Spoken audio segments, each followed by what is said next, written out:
Yeah, But I yeah. wanted to also kind of just like I wanted to get into it with you because I love this project, but two, I feel I want to address the hypothetical kind of people that are going to, the literary world that's going to say, "Oh, you're making this up, right? It's not real," or like, Yeah. yeah, like all that. So as much as we can, without dragging journals through the mud and doxing yourself and all of that good stuff. But yeah, so Yeah, that's cool with me, man. yeah. Because I want to.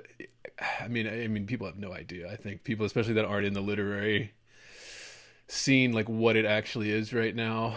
So I Hmm. want to give like legitimacy, and then maybe we can do like a little bit of a timeline. But again, all the kinds of questions, and then I just want to talk poetry too, man. Like I just want to talk contemporary Yeah, poetry, your favorites, and all of that too. So a lot to cover. But podcasting, we'll see where we go. But yeah, yeah, absolutely. That all sounds good to me.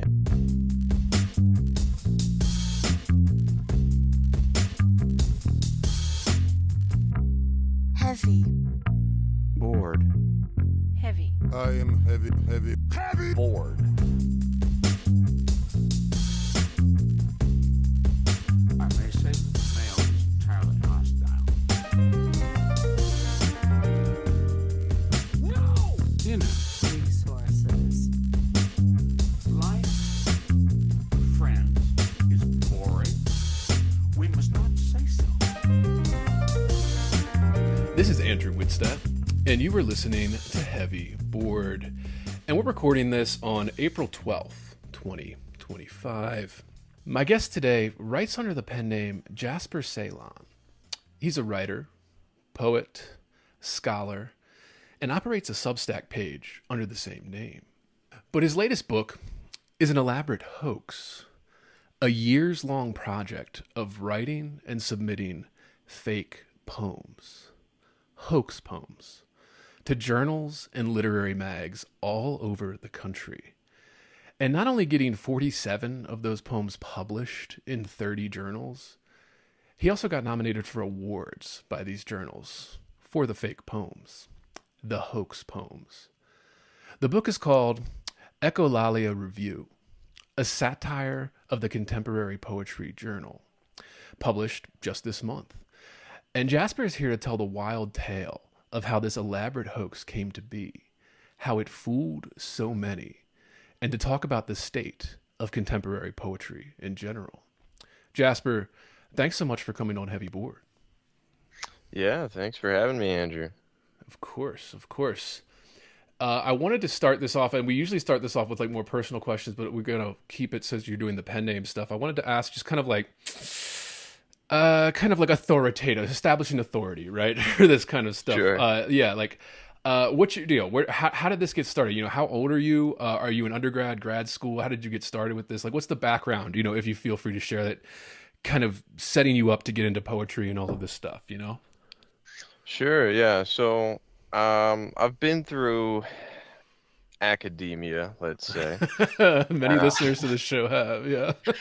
yeah, it's did I have the greatest time there? Probably not, because as you can tell from my work, I'm a little bit of a contrarian, I'm a little bit of a counterculture type. So, yeah, I went and entered into an English program and everything, and I could have gone straight through.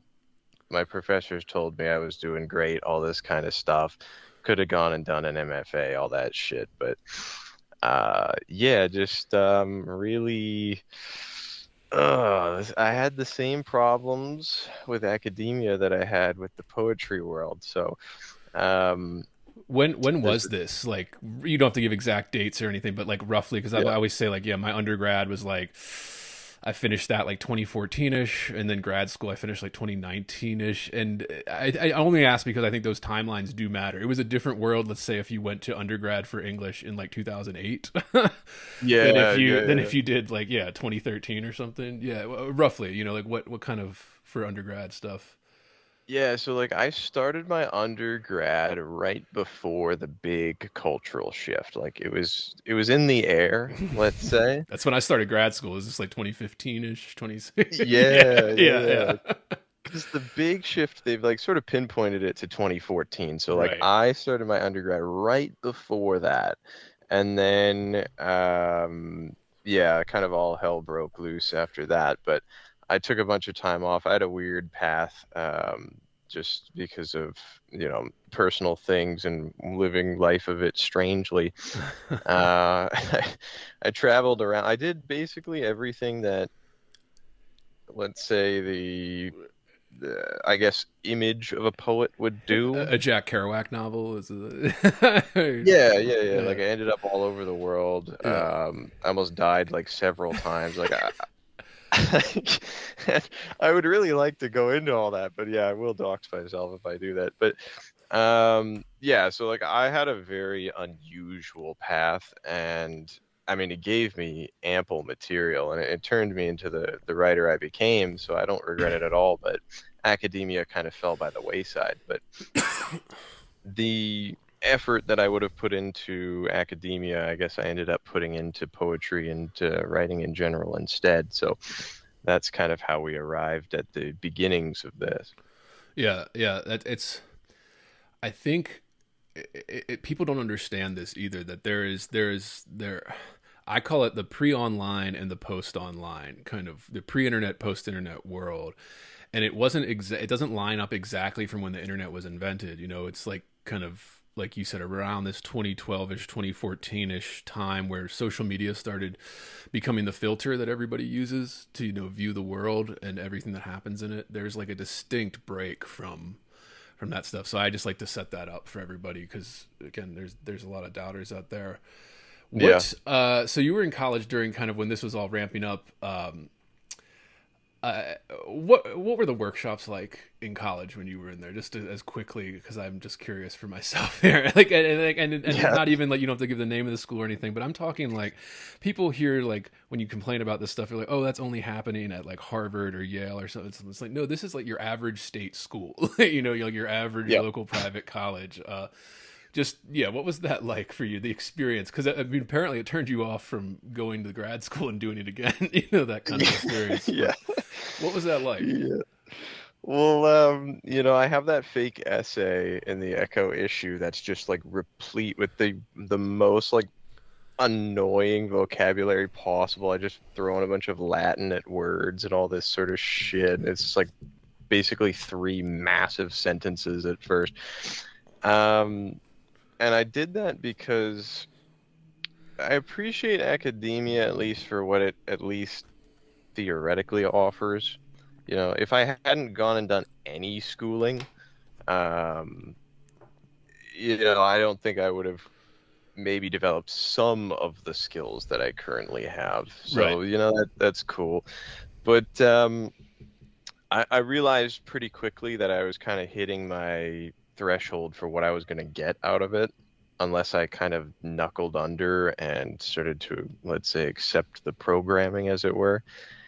And spiritually, I just couldn't do that. I couldn't sit there in a tutorial class, as we called them, and go, yeah, you know what? I really agree with the professor's, whatever critical lens on this particular issue. In what was it? I've had to read so many fucking books under that lens over the years. Like, it could be Jude the Obscure, it could be this or that, but like I just started checking out. I would just like half-ass everything, even though I could just pretty easily keep up. And it forces people like us to, yeah, just like have this strange kind of inner conflict in relation to higher learning, where I started near the end of my undergrad to just be kind of a jackass about it. Yeah. Like, I was so frustrated with it. I mean, that's the first stage. Yeah. Like that's when you start to kind of realize what it is. I think that's the first stage is you kind of get that kind of fuck this, like I'm going to fuck around and not why am I bothered? Like I think that is like the first step in kind of growing into, yeah. Yeah, no, exactly, right. And I just wanted to become a better writer. I really just wanted to learn from the best in my area and sort of apply that and do something worthwhile with it. But it wasn't working out that way. So I remember one time when I was kind of getting fed up here, we had to read like a YA tier novel, and this was like a third year course or some shit. Like, we're supposed to be reading things with a certain degree of maturity and like, complexity, and here's like The Marrow Thieves by Sherry DeMoline or whatever. And I'm like, oh, so, we're 16 again? Like, Yeah. all right, great. So I don't read the book. They want me to do a close reading of maybe 3 chapters and then do like a presentation on it. Haven't read a single word of it other than to scan it and realize that I don't want to do this at all. There's mention of them eating like Doritos and all this sort of stuff in a post-apocalyptic society where they're hunting indigenous people and stuff like that. I'm like, what the fuck is this?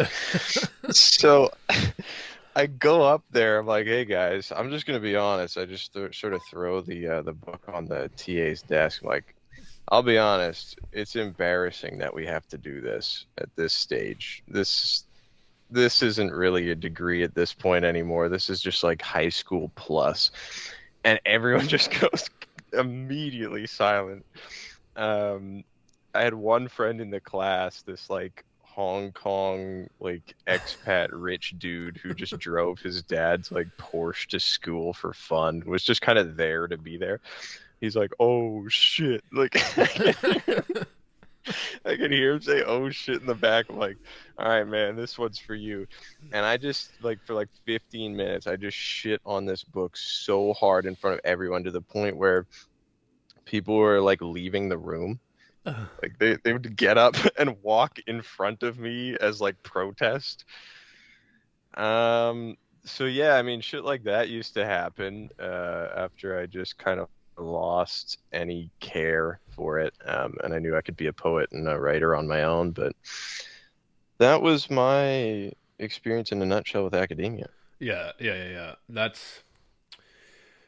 I think people don't understand this either. Like, if you're, I mean, obviously there's the memes, there's the people that say screw this, and then this is something that I think it makes me like, I'm not anti-institution, like I'm not like fuck the institutions, blah blah. Like I think they're too important, to just completely we think. But like I am somebody that like is aware of like they need to be severely reformed. I mean, this is insane. Like, I do Harold Bloom all the time on the podcast. Listeners know this. Like, I love Bloom, and he was saying this stuff back in the 80s and 90s, like just kind of where literature, specifically the humanities, was headed. Like, he has that famous quote, they don't teach literature anymore in college. They teach some form of ideology or another. And I think he was saying this in the 90s, man, like during the first Canon Wars. Little did we know what it was going to become, but I just like looking back on it, I was just thinking like, oh my God, like there really is this kind of loss. Like, for example, the same thing in grad school for me. It's great because this teacher was great. I loved this teacher. She was a great professor. I took a drama class with her, and she had these, so knowledgeable. She's knew so much about these plays, from the 20th century all over the world. It was mostly 20th century plays. And then she taught this class that I didn't take, but like other people took it. It was like a graphic novel course, like in grad school, this is graduate level work. And they're like, we're pretending that these like, young adult or graphic novels are the same thing, like because it's a compelling read or, a page turner or something. But like, it's like, no, you're missing the point. Actually, like, you're missing what makes this book better than the other one. So yeah, I just wanted to hear that. But yeah, please go on if you got, yeah. Yeah, that was kind of my experience too, you'd have these pockets where people were doing things seriously, and like I met a couple of professors that I'm still in touch with, who were just like super old school and just kind of didn't give in, and they kind of forced themselves out of academia in the process. So like I'll go visit them at their houses and stuff still, and just chat with them. And they're so surly at this point. They're so choked that things are going the way they're going. But those ones, I mean, we really can't afford to lose that type of old school academic. They're so valuable, and we're not really producing them very much anymore. So I don't want that class of scholar to go away by any means. So I'm also not terribly anti-institution in this Right. case. Yeah. It's just I'm anti-contemporary manifestation of institution. Right. So, We're gonna get to this because yeah, like I think it matters to your book that you put out, and I think it matters to us about the kind of the identity politics takeover, of these institutions. Like I think that's like the one thing people just are like, especially on like literature podcasts. Obviously, there's a few like that are in the same circles as mine that are like will talk about this stuff, but I think like in the mainstream ones right. there's you can't even mention it. You can't even be honest about what's happening. So I'm always curious about how writers kind of get pushed in a direction or whatever, because I think those academics that you're talking about, like, they do lament this because their life's work is literally being ruined. They dedicated like Uh-huh. their Yep. entire life to this. They're in their 70s, like they've spent so much time trying to push this forward, and it just got ripped out from under them in this way. So I had a few kind of older professors that like once they were retiring, they were just started not giving a fuck, and we're just well, it's over. Like Harold Bloom, even towards the end of his life, was just kind of we lost the war. He's like we lost that, it's over, like we lost. Yeah. But yeah, absolutely, absolutely, and I want to get to all that. But first, what got you into poetry in the first place? Because being kind of like an artsy, sensitive young man, going through college and stuff, you're kind of drawn to the artistic side of things, if not the rebellion aspect, and kind of, I think the deep emotional kind of beauty. You're kind of attuned to that more so than, let's say, somebody who doesn't want to major in this stuff. What got you into poetry specifically? Did you start with fiction? Did you start with kind of music, art? How did you get into poetry? Because I mean, that's not something people just like pick up and like, I'm going to be into poetry now. It's like a slow progression over years as you kind of are interested in literature and art. And how did you get into poetry? Yeah, so in my case, I started with fiction. I had that typical sort of like epiphanic moment where you find a book that really resonates with you and you switch your course in life.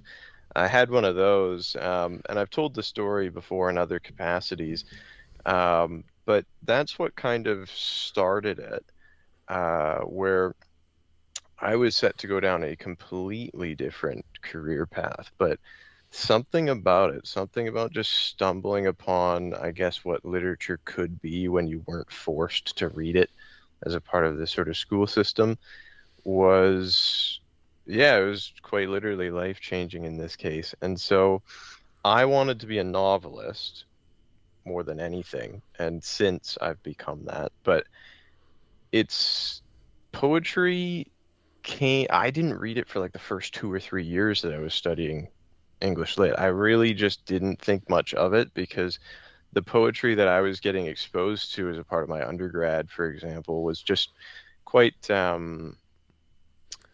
let's say, outdated.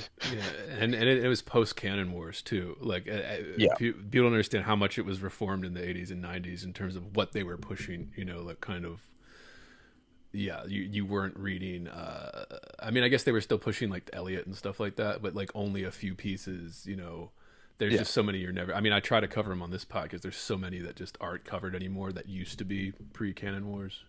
But yeah, I interrupted you. Yeah, please No, go no, on. that's Yeah. totally fine. But yeah, I mean, to your point, that's exactly, I think, one of the problems I had with it. It was either just really old stuff that just I couldn't relate to, Spenserian sonnets and all that, or maybe it was one or two Eliot poems, or it was kind of like 20th century stuff from like minority poets that just didn't Post really, 1960s. Yeah.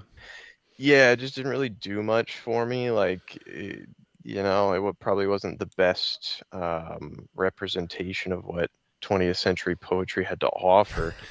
For So sure. I just like, I just couldn't really connect with it that much. But what changed things for me was, and I was going to, I guess, impart some of this in a Substack article I've got queued up for probably later today. Nice. I started buying poetry journals in 2019. Um, I would see them around at used bookstores and kind of like flip through them and go, I don't know about this. Right. But I just started picking a couple up just to sort of expand things out. And yeah, like I'd pick up magazines like Poetry is Dead and just Poetry Yeah. magazine itself, and all these, a mix of indie and establishment ones. And I'd read these and I'd go, on a line to line basis, these are actually more impressive than the novels that I've been reading. Like, novels will take you on a sort of emotional ride, and they have probably a greater capacity to stay with you longer just because of your emotional attachment to the characters and the plot line and all that. And so the novel can do things that poetry simply can't. Even full poetry collections sort of fail at Right. some of these. But yeah, on an individual line to line basis, poetry has got even, the best of novels licked, in my opinion, just because you see the sort of genesis point of so much, I guess, creation and innovation within poetry. There are just combinations you wouldn't really be able to put together unless you were writing like a surrealist kind of experimental novel. And so I would see these combinations being put together by these poets. I'm like, wow, I've never seen anyone phrase this kind of phenomenon this way. I've never seen this kind of, this combination of terms really ever before. This is so unique. But then it would be mired in like just this horrible kind of ideological nonsense. So I stuck with that for a little bit. I'd read here and there, and then I kind of got away from it. But poetry for me, I think you'll find like that as a writer, there are certain things that you're better at, certain forms you're better at. And poetry and prose are, I don't know how to sort of assess where I'm at currently. I can do both, but poetry is always, I think, just more exciting to write for me. I sit down, I want to do poetry usually because I think it's a snappier package. It's more freedom as a more experimental writer to just kind of throw it out there and then reshape it. I sometimes get bogged down in having to write dialogue and stuff. It's a little tedious. So the poetry journey, yeah, really just started with noticing how impressive these poets could be, Right. and then trying it myself, and kind of just sticking with it off and on throughout, yeah, like ever since 2019, basically. Yeah, absolutely. I'm always interested just because it is kind of like it's always there, like even though it's like poetry is like the studied, less invested for the average person. Like, yeah, most people are just picking up, whatever, a bestseller or something and reading that, But Yeah, like the way people have these kind of you do kind of for me it was music. I always say like getting into lyrics and things like that, especially like good songwriters, like not just yeah, like rhyming pop songs. Although some of those pop songs have great lyrics, it's just like then I'm like, I want more of this. I want more of these kind of meaningful kind of phrases tied together and like, and then you get into poetry and you're like, you see it and you're like, oh, wow. Like, yeah. And then it kind of starts to snowball. So I just love hearing writers' journey to that. Yeah. It's really this, like poetry itself is, I always say it is the most elegant in terms of written form. It's the most, it's the most difficult because you have to squeeze it into this small little form. And then it's also just like the originality, like where fiction, because there's so much writing in a fiction work or even nonfiction, you can have some parts that kind of bump up and down, some peaks and valleys, right? Some boring parts, some really gripping parts, and it kind of bobs. But like for poetry, if you do that, like the whole poem kind of collapses. It has to be like a kind of a build on top of it. I don't know, just kind of like an elegant art form. Like if you can do that, you can write fiction. If you can do poetry, you can write nonfiction. Like if you can do this yeah, difficult art form, you can do the other ones too. And I think you're right. I mean, I think that's telling too in terms of like the novel is the newest kind of writing form that you could take in terms of, and poetry tends to be one of the most ancient for that too. Like it's been here so long. yeah. Another question we like to ask for just to kind of establishing your background. Who are your idols in the literary world? Poetry writers, fiction writers, anything nonfiction. Who are your kind of literary idols that you would say? I know everybody has answers, but whoever, and anything goes. Yeah. Yeah, so I've had other people ask me in particular which poets that I like, and it's hard to answer that because obviously I take such, an excoriating approach in certain respects. And so I've mentioned people like Ezra Pound and all of that, just for more what they represent ideologically or in terms of their actual sort of methodology versus individual poems from them. All your T.S. Eliot types and stuff like that. But there are so many active today Yeah, from the too poetry many. world. Yeah, too many, I argue. But um, the ones that are really good are they're so numerous I can't even pull their names out. Right. I just see them in the magazines over and over again. I go, oh, here's another one from so and so. Even the ones that I don't necessarily agree with at all in terms of what kind of ideas they're putting forth, the Michael Changs and stuff like that. I I just see them as being so talented that it almost supersedes my issues with their sort of subject matter. So yeah, the Robin Robertsons and stuff like that. I sort of parodied a little bit with one of the book reviews, calling him Bob and Bobbinson in this case, the Robin Bobbert Bobbinson guy. Because they hate him and sort of more traditional poets like that. But Robin Robertson, I always fuck up his name. It might even be something else at this point. I've mixed it up with my fake version so many times. But if you want someone with traditional, let's say, aesthetics, but who is still active today and it hasn't really compromised on that, I would say he's the prime example. Um, and if you look him up on, like, say, Poetry Magazine's website, there'll be probably like 12 or 14 of his poems that you can sort of sample for yourself. But, guys like that are still around. They're just like those old professors that I mentioned that are kind of being phased out, but they had so much success early on, you can't really deny them anymore. Right.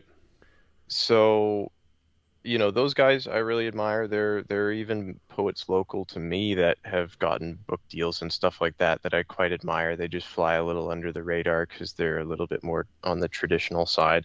I can't list them by name because then they're gonna get choked at me. But um, you know, so for poetry, it's a giant mix. Even, yeah, if you're doing it well, basically, no matter what you're writing about, I'll find something to like in it. But yeah, if you're a jobber writing about, I don't know, a Syrian person trying ice cream for the first time, I'm just not, it's just not going to do much for me. Yeah, yeah, absolutely. It is interesting too because there is like, there's an aesthetic, and I think that like I'm one of those people too that I can appreciate things even if I don't like them. I can appreciate like the talent, the lines, the structure, like the things that are working well in the stuff. Maybe that's workshop brain, or I think it's just like you're appreciating the art. Like this is the art, and you're not a huge fan of what they're doing or whatever, but you can you appreciate like the work that they put into this because you can see it on the page. Yeah. But yeah, I always just like to ask, yeah, fiction, poets, anything like that, and I go all over the place with this stuff too. I love Nick Flynn in terms of contemporary stuff. I like his poetry much better than his nonfiction, even though I know he's more famous for his nonfiction. But he's been on the show too, so shout out Nick Flynn. I know he probably doesn't listen, but yeah, there's yeah.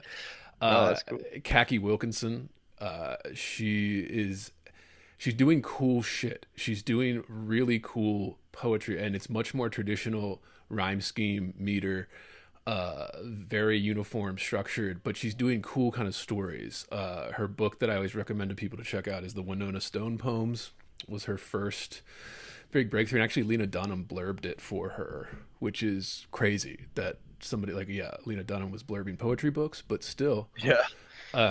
that's, yeah, she does great stuff. Yeah. And I mean, and then all the classics. Yeah. Like, I love Frank O'Hara. I love. I'll throw Stephen King in there as somebody that inspires me, or I admire his work ethic, his output, even his style. Even though sometimes it's very corny and kind of dad joke, stuff. Like I just think there's something in there. I agree with you. There's something in a lot of these, even if they're pop novels, even if they're I just did it's not out yet, but I just did a Clancy book with a guest. I'm not a huge Clancy fan or anything, but I feel like, he was such a monumental figure in the culture. He influenced literature, even however small, writing these military spy thrillers or whatever. Like, it was still an influence on people writing and reading and the culture at large, and movie making now too, like all of that. But I love seeing that. Yeah. And I think music, great songwriters can throw in there too, same type of thing. But yeah, awesome. Yeah. Yeah, now in terms of songwriters here, actually. Let's hear it. Go, yeah. and I just wrote down your recs. I'll check them out. Nice, as nice. well, because I'm always looking for new stuff. I'm always looking for new angles. This is totally an aside, but Bob please. Dylan, Nobel laureate for literature. Where do we fall on that? What are you thinking? For me? Yeah. Oh yeah, I've actually have several rants on the show about this. Yeah, I'm against it. Yeah, I'm against it. That happened when I was in grad school, and I'm not a huge Dylan guy. Maybe that has something to do with it.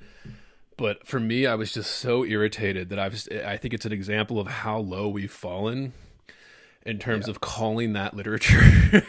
It's great art. Like, I call it great art, but to call it literature just means that everybody's confused. Everybody's so confused about what literature is, what poetry is. Although a lot of he's great lyrics. A lot of those lyrics are great writing.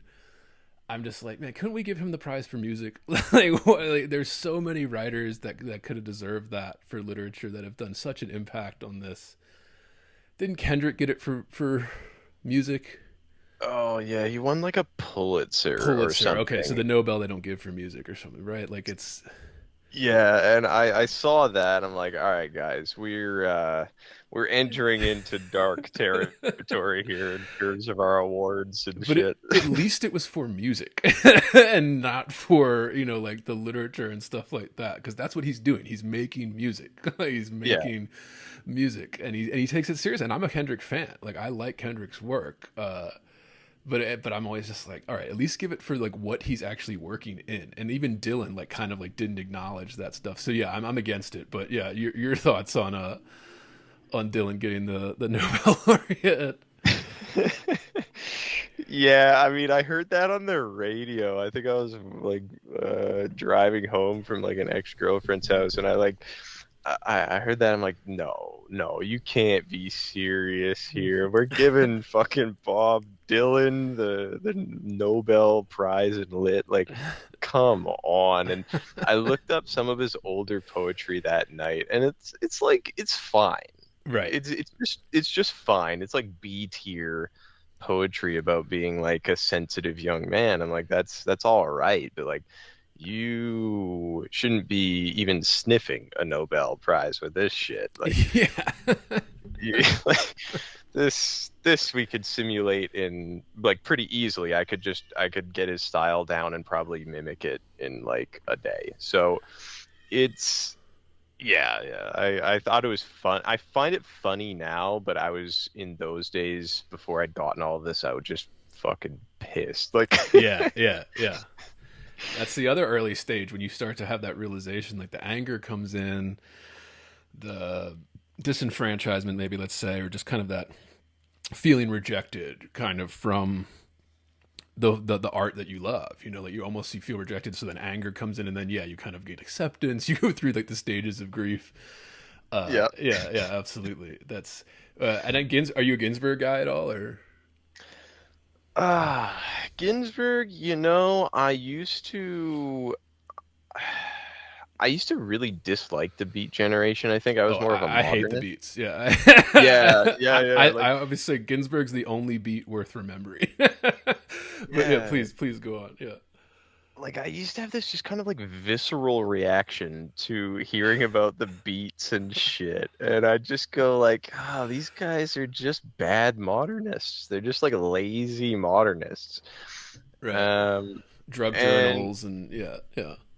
yeah, and like I mean, I go back now and I appreciate what they were doing. You know, the Ferlinghettis and stuff like that. Like they were trying different things. I associate the 50s, but definitely the 60s with like basically every bad cultural movement we've ever had, like in the West. Like every fucking bad institution and stuff like that was mostly rooted in that. Like if you exclude the Frankfurt School and everything, but like just all the bad cultural shifts. Some of them, of course, we look back and like, yeah, that was the right thing to do and everything. But it was more just the origins of them when you dig into the history behind them, who funded what, and all this sort of CIA involvement and everything. Not to sound too conspiratorial, but I mean, it's really just documented fact. And then they just release the statements like 50 years down the line. Go, oh yeah, we totally fucking manipulated that thing. So I just associate a lot of the current cultural ills with their origin points sometimes in the 60s. And so the Beat Generation is basically the literary movement of that time. And I go, oh, like I just read it with a weird sense of like, I don't know, disdain. But that said, I mean, I've gone back and I've read Kerouac, I've read, even just the sort of tangential guys that kind of get swept under the rug from that time period. And I mean, they were on to something anyway. like Yeah. they like Howell is, as much as I really hate the drug culture type stuff in lit and the weird Nambla shit from Ginsberg, like that was fucking terrible. I make a joke about the e-boy Nambla in this because there's like a pedophile type writer in the magazine. Like yeah, like fucking Ginsberg was like a monster as a person. I don't agree with anything he did personally, but Howell is actually legitimately excellent. It's incredible. And yeah. yeah, it's Yeah. really a triumph. But and a couple of Kerouac's books. Now that I've understood his life a bit better, I can see as being triumphs as well. So Yeah, the rest of the Beat Generation, though, yeah, miss me with that. his best is the Dharma Bums, isn't that Kerouac? Oh yeah, I bought that in Mexico actually. Yeah, that's his best. Yeah, I think that's his best work. Yeah. I'm not super educated on all of them. I've read them because when you come up as a kind of a sensitive young man, especially in the 90s, I think we're both millennials. You come up with that, and it's so cool. And I imagine in the 50s it was probably very shocking. It was probably much more shocking than it was reading it in the 90s, where we've had kind of Gen X come through and do this kind of, even more shocking stuff than the Beats did and all that, when I was reading it. Yeah, you and I were reading it, coming to it so many years later. But yeah, like I agree. And the reason I brought up Ginsberg just because like I feel like Dylan and Ginsberg are kind of go hand in hand in terms of that time period, the kind of revolutionary time period. But I always say, Ginsberg's the only beat worth remembering. And then the other caveat is Ginsberg's best work was his first book. How was his best work. And then it kind of, you can see it kind of, he got a little too political and it kind of clouded out what he was doing with that, at least in that first book. But yeah, I'm always curious. No, please go on. Yeah, if you have. Yeah, he was just, he got so political and he got so wrapped up in like really just fucked up things, and I think it did taint his work. I mean, I've read his personal letters from when he went to India and stuff like that, and I mean, it's like, I guess it would have been like diary entries and things of that sort, and just, I mean, it's clear that he was in possession of like real genuine talent. You can always tell by someone's even personal writings what they've got going on internally, like what kind of level of sophistication they operate at, even when they're sort of at leisure. And for me, that's always the mark of someone, who's just like a true genius, is no matter, they're always on. Right. So I don't use the word too often, but I hate Ginsberg. Like I fucking hate Ginsberg. But he was, He was really good, and a lot of them were on that tier, Kerouac and stuff like that. So I don't think to read them very often because yeah, I associate them with a lot of bad things. But Right. Yeah, it's interesting, yeah, like the schools that we move through, like through time, and obviously trends have stuff to do with this. Politics has stuff to do with this. Outside forces other than just the art. Like there's all kinds of things that start to affect, and then we call them schools in academia. But like it's just a convenient way to kind of separate the genre and style and kind of trends at the time. Like it's always just interesting how that plays out. I think we're living through something like that now, where it's kind of like a clusterfuck of culture and trends and politics that are all getting smashed into the poetry, and it's just making the poetry suck. But yeah, that's I don't want to get too sidetracked on Ginsberg because I want to get into like all your book and all and the actual hoax process of all this too. But I wanted to ask why the pen name? Why publish under a pen name? Why not use your real name or anything like that? yeah. I mean, well, for the experiment part, the pen names were crucial to it, and for this one, like I could have put it out under my name, and I thought about it, but it's more. I have a, let's say, public facing job, um, a couple, and you know, I know that people like to dox and do all that sort of Right. shit these days and whatever else, and I don't really care, frankly. Like, it is what it is. When you live the way I have for the last however many years, like you realize that it really isn't that big a deal if it happens. You kind of, I'm ready to own up to whatever I've done. Like it's not a huge concern. I'll stand by it. But yeah, I don't know. Like I like the concept of pen names in general, and I've used them over the years in several different capacities. And I think down the line, I'd like to amalgamate everything. So just like I mentioned with oh, I always forget his name. He became Paul Smale and Daniel Hiedat and all that. I mentioned him in the afterword. I always forget his original name, but he was the French author, and I mentioned him in one of the fake poems where I basically admit to being a fake persona, the Plenitude one under Adele. He used like 5 different pen names over his career before he was outed, and I just found it was kind of funny because you can mark your eras that way, and then down the line you just amalgamate everything as you. And that was you exploring different forms, you exploring different subject matter, um, and yeah. So I just figured I'd keep it going for Yeah. this for now, and then once everything sort of settles elsewhere, I'll just sort of bring them together, and it'll be like a really cool, weird portfolio, like a vaguely schizophrenic portfolio of my work over the years. So yeah, I just figured it'd be fun, honestly, Yeah. more than anything. The reason I asked is because I didn't know if there was any fear. Yeah, like you mentioned for your career or anything like that, right? Because I think the people that would say that that's not a problem or that that's not happening, they would dismiss this very real thing where it's very rational to be afraid right now of what some of these psychos could do because of something like this. Even just submitting fake. It's not even like you did anything, right? Like you wrote these fake poems, submitted them under pen names, and they published it. You didn't have to publish. Like they didn't have to do Yeah. this. Yeah, like But then somehow like there would be backlash, and granted it's poetry, so not like it's be a huge backlash because it's poetry, but it would be. Careers have been ruined over less, let's say. Like there's Oh yeah. reputations, livelihoods, tenured professors. This have been ruined over much less. Over much less.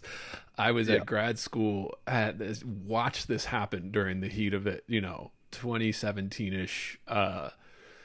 White male professor, middle-aged guy, well respected in the MFA. Has a bunch of books. Got forced out. I watched it happen, and his reaction was, one, he didn't know what was happening at first, and then it was kind of fury. He was very betrayed and stuff like that, and of course that was used against him. And oh, why are you getting mad that we're ruining your life? You know, like kind of thing. Yeah. How dare you get mad at us ruining your life for this dumb reason? But yeah, I didn't know if that was part of it or not, because I think there is a denial, especially in the literary world. Maybe not so much in the circles we run in or stuff like that, but there is a denial, I think, in the mainstream of what can happen, the risk you do take on if you were to say something about this or make a point, even artistically, like you did with an art project, you know, making this point of the state of poetry and how kind of laughable it is. I don't know. I was just curious if that was any motivation at all behind it, or just an artistic project choice, or you know. Right. Yeah. I mean, Little of I both, think. yeah. Yeah, probably a little bit of both. I mean, I really don't mind being confronted on these things. And I mean, it's been funny looking at the reactions. I mean, on X and stuff like that. I'm Yeah. not terribly active on X or anything, but one of the editors in particular took exception to being duped. And she's been going pretty crazy, like emailing me and all this sort of shit, but posting these big rants on X, and she's got like 10,000 followers for a Right. magazine. So, like, people are seeing this, and I'm getting contacted by random fucking entities and all this sort of stuff Yeah. about it. The they thems coming at you. Yeah. Yeah, Yeah. like I haven't gotten too much hate mail yet, which is nice, but it's more just like there's been I've created already a kind of schism in the community Yeah. on a minor scale, and I hope it expands because it's worthwhile. It's a conversation we need to have. But so they've created like a whisper network. That's their new approach, and she hinted at it in her X rants. But or I guess, yeah, Chris Talbot Heindel or whatever, they hinted at it. So yeah, so Chris is like posted this email response that I offered because I got emailed with this fucking thing, and I haven't even responded to the other one Chris sent me. It was just fucking essay about how shitty I am and all this. Like, I've been holding off for a couple days. I just read this over. I'm like, wow, that's a lot of text. I'm not sure I want to read that. But you know, they've created this whisper network. Oh yeah. You can probably hear my dog barking in the background. Oh no, there. we love that. Yeah, we love background noise. Yeah, ambiance makes it more real. I feel more parasocial for people.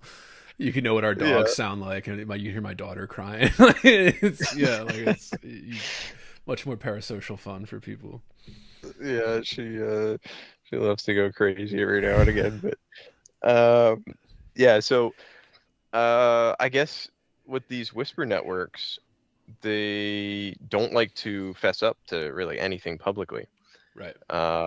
They'd rather just keep it under wraps and like not acknowledge what's going on. They just quietly delete content. Yes. And that's been happening for more than just stuff where you're purposely kind of doing an art project to mock it, you know. That's happened to just people that are just submitting their seriously crafted stuff, you know, because of some tweet or something. That's happening at a huge scale. Yeah. Right. Yeah. You're basically getting your stuff kind of just scrubbed, and it kind of dies without a fight, which is really sad. So, I mean, yeah, if my stuff's going to get scrubbed, which it already has been from a few places, like I don't know if you'll be able to find the Plenitude one pretty soon. And the BK one is already gone. Like if you read the PDF issue, there's just a bunch of black censor bars and stuff where Adele was. Oh my god! She didn't want to repaginate, so. I wasn't aware of that, but it makes sense. Of course, that's what the response is to people that are getting. I mean, okay, let's be. They probably feel betrayed in some way, right? Like it was, oh, you didn't do it in good faith or something. But it was like, no, like people would bring up like the J.T. Leroy stuff, right? Like the kind of the great literary hoaxes that we've kind of lived through, you know, with this. The people fawn over this stuff, and then they get mad that you kind of made an example of it. Which, okay, that's a normal human reaction. Of course, you're going to be upset. You feel like you were taken advantage of or made a fool of. you knew Right. that was coming, yeah. But then like to go so far as to where like instead of just letting it kind of roll away and then the next thing come along, quietly, they take this, make the effort to black out a page in the thing so that it Yep. becomes like a question when people are reading through it now. It like becomes a thing. It's like you're almost making it worse. But yeah, Yeah. I'm curious about it because I think there is a denial. There is a denial about this happening. There's a denial that certain things are picked because of for political reasons and not artistic ones or anything like that. And I'm thinking, who was the guy? I think it was a few years ago. I was in grad school. Was it like 2017, 2018? That white guy, he put this kind of like poem into a couple different submissions, and he did it under several different names. So he did. I think it was about like ancient China or something, and he did it under his own name, didn't get accepted. Did it under like kind of a woman's name, didn't get accepted. Then he did it under like an Asian or Chinese name, Yeah, and you're it thinking got of accepted Michael. right away. Yeah, yeah. Yeah. You're thinking of Michael Derek Hudson, I think. Yes, yes, and I remember Chen had like this screeching screed in Lit Hub and stuff about it when it came out, and like all of this stuff about how it's terrible, it's this abuse. But I'm like, no, like it's. I think that was the one thing. Where you follow Sherman Alexie at all and his kind of Substack and stuff? He's kind of this. You can tell he's of the ilk that's like he's not quite buying like the current thing that's going Right. on, but he's kind of grandfathered in because he was this huge American literary figure, in the 90s and into the early 2000s and stuff. And he kind of, you could see it in his writing and stuff that was kind of his moment because he was the judge that picked that one. And he admitted Right. during it that the Chinese name is what made him do it right away. Yeah. And then he kind of had this kind of, let's call it a mea culpa, where he was kind of like, maybe I did kind of buy into this too much and I wasn't thinking about the poem, but I was thinking about the identity politics angle of it. So I don't know, just interesting that like, people like that still exist. And I think, yeah, he's gotten some shit for it. Although again, he's still kind of grandfathered into the world there. But yeah, I just, the pen names, because it will come back to you. This stuff will come back. And I don't know. I get frustrated by it because I think there is like this massive denial on stuff, and that's why I ask because do you have an academic career you're protecting? Publishing, stuff like that. And I want to talk to you about publishing and all that too as we move along here. Right. And But please, in relation to Michael Derek Hudson, actually, yeah, that's one of the main figures that inspired this. And I mention him in the afterword specifically because he sent things out as himself. It was his famous bees poem. And yeah, he got rejected. I think it was like 40 times or something for yeah, this. And it was a good poem. Like it really shouldn't have gotten rejected from right. Even the even. minor journals that were rejected. Yeah, Oh yeah, like the minor journals should have jumped at this because it was well done. But he switched to I always mess up the name. I think it was Yi Chen, or Yi Fei. And yeah, he got it scooped up like almost immediately, and then it was anthologized in Best American Poetry by Sherman Alexie and the gang. And then yeah, he had to basically out himself, and then he got fucking roasted. He just got absolutely destroyed. And yeah, that's real. I saw, Yeah. Like yeah, it's not irrational to be afraid of that. Like, it's real. Like, that's going to happen. Yeah, like very definitely. real. Yeah. And it's so hard to like his stuff got scrubbed. Like if you Right. look up his old poetry, a lot of it's just 404 bad gateways and all that. He did though, honestly, it was really funny. I was looking to see if he had published anything since under his name. I don't know if he assumed another pen name or something and whatever, but he did get a poem published about maybe 6 months ago in like an okay journal, and it was a good poem. It was something about unicorns or whatever, but I was reading this. I'm like, wait, this is new. Like he's still doing it. Holy shit, he's back. And I emailed the journal because I'm like, wow, an endorsement from Michael Derek Hudson would be the funniest shit in the world for this. So I emailed the journal. I'm like, hey, do you have his contact info? He's so hard to find. Like I'm trying to reach out to him about a project. They never got back to me. And then he works at a library somewhere in the States. And I was going to reach out to the library and just go, hey, can I have your archivists or whatever curators email? I need to email about something special. But yeah, I wanted an endorsement so bad from Michael Derek Hudson. That would have been the funniest shit possible. But yeah, I simulated what he did basically on a Yeah. bigger scale. And I specifically threw in with the Ern Malley portion a Michael Derek Hudson portion where I believe it was with 6 poems. I sent them out as, white male guy first, racked up a bunch of rejections because obviously they're going to view that stuff a little bit more critically. And then I switched to one of the pen names, Adele or BH Fine or whomever, and they would get scooped up immediately, like Right. 1 or 2 attempts. It'd be like 26 failures versus 1, and then an acceptance, or 14 and then immediate acceptance as a pen name. So I did that too, just to prove that, like, yeah, even with just like mediocre poems or whatever, you can get them picked up so much faster under any sort of other identity but this one. Like it's a night and day difference, Right. frankly. Even the rejections I was receiving, or the like notification type emails of like, hey, we're doing a submission call, we'd really like you to sort of send something in. If they sent it to white mail address, it was, hey, we're looking for subs, send something.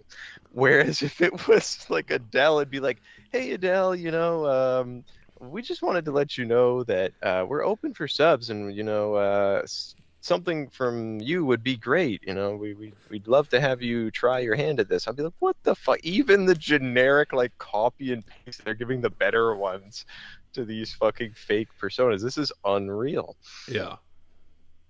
And this is a So perfect way to go into it too, because yeah, this is kind of like this project specifically, I think, and this is why I want to kind of create a timeline too. Kind of, you spent so much time doing this and kind of just laying out like, yeah, what you saw, how this things like this. Yeah, 40 submissions with the one name and then like 2 with the other, and you're getting, published, not even just like a rejected like response faster. You're just getting it out there. But like, all right, so like about this project, like pitch it to listeners here.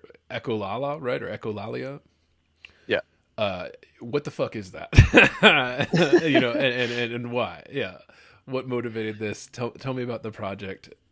How did it get started? Like what motivated this to like start, right? Like, I know we've been going into it a little bit already, so yeah, but Sure. Yeah. So yeah, Echolalia Review, an anti-poetry collection, is half fake poetry journal. The front end is sequenced exactly like a poetry journal you'd buy at whatever sort of store. So everything from obviously poems, interviews, advertisements for other journals, fake bios, fake essays, book reviews. But all of that content, save for, the book reviews and a couple of things, the interviews, have been published in journals all over the world. But they were sent out as under pen names of attractive backgrounds, let's say. So the poems themselves are absolute junk. They run the full gamut of every style that you would see today in contemporary poetry, and all the subject matter, from disability stuff to gimmicky limericks to, you name it, anti-gun pieces framed as Amazon ads. Like, it's just this very bizarre menagerie of bad poetry. But it's all been accepted as legitimate poetry, so it exists in the world as real stuff. So that's the sort of Ern Malley portion, to a certain degree, where I took inspiration from Macaulay and Stewart down in Australia and how they took down Angry Penguins, the magazine there. So that first half is the fake journal portion, and then the second half is more literary criticism, with a couple creative nonfiction pieces thrown in to kind of satirize the industry as a whole. So my publication notes sort of explain my reasoning in certain cases, and they give you all the background details of what got accepted where, and how much effort it took, or how easy it was, that kind of stuff. And I've got an afterward portion that kind of really lays out the full scope of the ruse just for good measure, and kind of is a mini manifesto as to how we could improve the conditions of the poetry industry going forward. So I called it Echolalia Review just because, of course, we know the term echo chamber and stuff like that, but I found poetry to be so repetitive. My one huge gripe with it is just the sheer repetition now. Like it just becomes this weird beast where it's just the same thing over and over again. So I thought something that communicated this kind of repetitive factor was really what I was going to go for here. So yeah, the book even looks like a literary journal on the outside as well. So yeah, it's a very strange meta modern package. Yeah, absolutely. And we talked about this a little bit via email. That kind of, yeah, I am thinking of the grievance studies hoax. What was that? 2016, 2017. Listeners that are unfamiliar, these group of academics, and they all documented this. This was all very well documented. I think they even, one guy, a filmmaker made a documentary about it following it. It was, I might not know all the names, James Lindsay, Peter Boghossian, Helen Pluckrose, and I think a few others. And these are kind of what the internet would call IDW figures, or intellectual dark web figures. Basically people that were in academia, seeing what was going on, and wanted to expose it. So they did this same thing that Jasper's doing, but they did it with academic papers in kind of sham fields, so a lot of sociology fields, feminist studies, and things like that, where they just submitted fake papers and did the same. It had the same thing happen that had to Jasper, but it got accepted. Not only did it get accepted, it was getting nominated for awards and stuff like that. And then they came out with it, oh, it was all fake, and yeah, everybody was really pissed off, and I think it did ruin a couple careers because of that. Yeah. But the point they made is the same. I mean, like, it is. So I love that this is what you're doing for literature in our field here, because this is, I don't know. I mean, this is the question. What motivated this? Was it just you were sick of seeing it, like the disenfranchisement, the kind of, I mean, yeah, like what motivated? Because this was a huge project that took you multiple years to do. What motivated you to take on something like this at this scale? It wasn't like you just did a couple poems, and like laughed or like whatever, made a X post or Twitter post about it. It was like, no, you took like a serious years-long project, put a book out with it, documenting all of it, how it went down. So yeah, what motivated this to do it? Was it just kind of, I don't know, like I'm sick of it. I need to do something, or yeah, what motivated it? Or just having a little fun? Yeah, it was kind of a bit of everything, actually. Yeah. I was buying so many of these poetry magazines, and I was getting into them as quote unquote myself. So it's not like I wasn't having that much success, but it's more that I was running up against roadblocks, and I noticed that there was really no way I was going to get into the Paris Review, no way I was going to get into even like Poetry Magazine or anything like that, because I wasn't writing things that were considered acceptable. And I would have to actually, as I was writing a poem, have to like assume this kind of halfway state where you kind of, I don't know, just water down whatever you really want to say. And it just felt awful to do it. I Right. hated it. I would show my girlfriend at the time some poems here and there. She'd be like, oh, this one feels a lot like you. I'd be like, yeah, they're never going to take this. And then she'd be like, this one doesn't, I don't know about this one. And that would be the one that they would take. And so I got really fed up, because I'm like, if I'm feeling this way, I know other people are out there. And if you're cutting off a contingent of poets just wholesale, you're not going to get, I mean, when we look back at this era of poetry, we're not going to understand how people truly felt. Right. It's not going to be representative of what was going on at the time. And that seemed like a bit of a tragedy, because, yeah, you're wiping out so many different types of valuable and even instructive experiences from people that are just considered inconvenient in some way or another.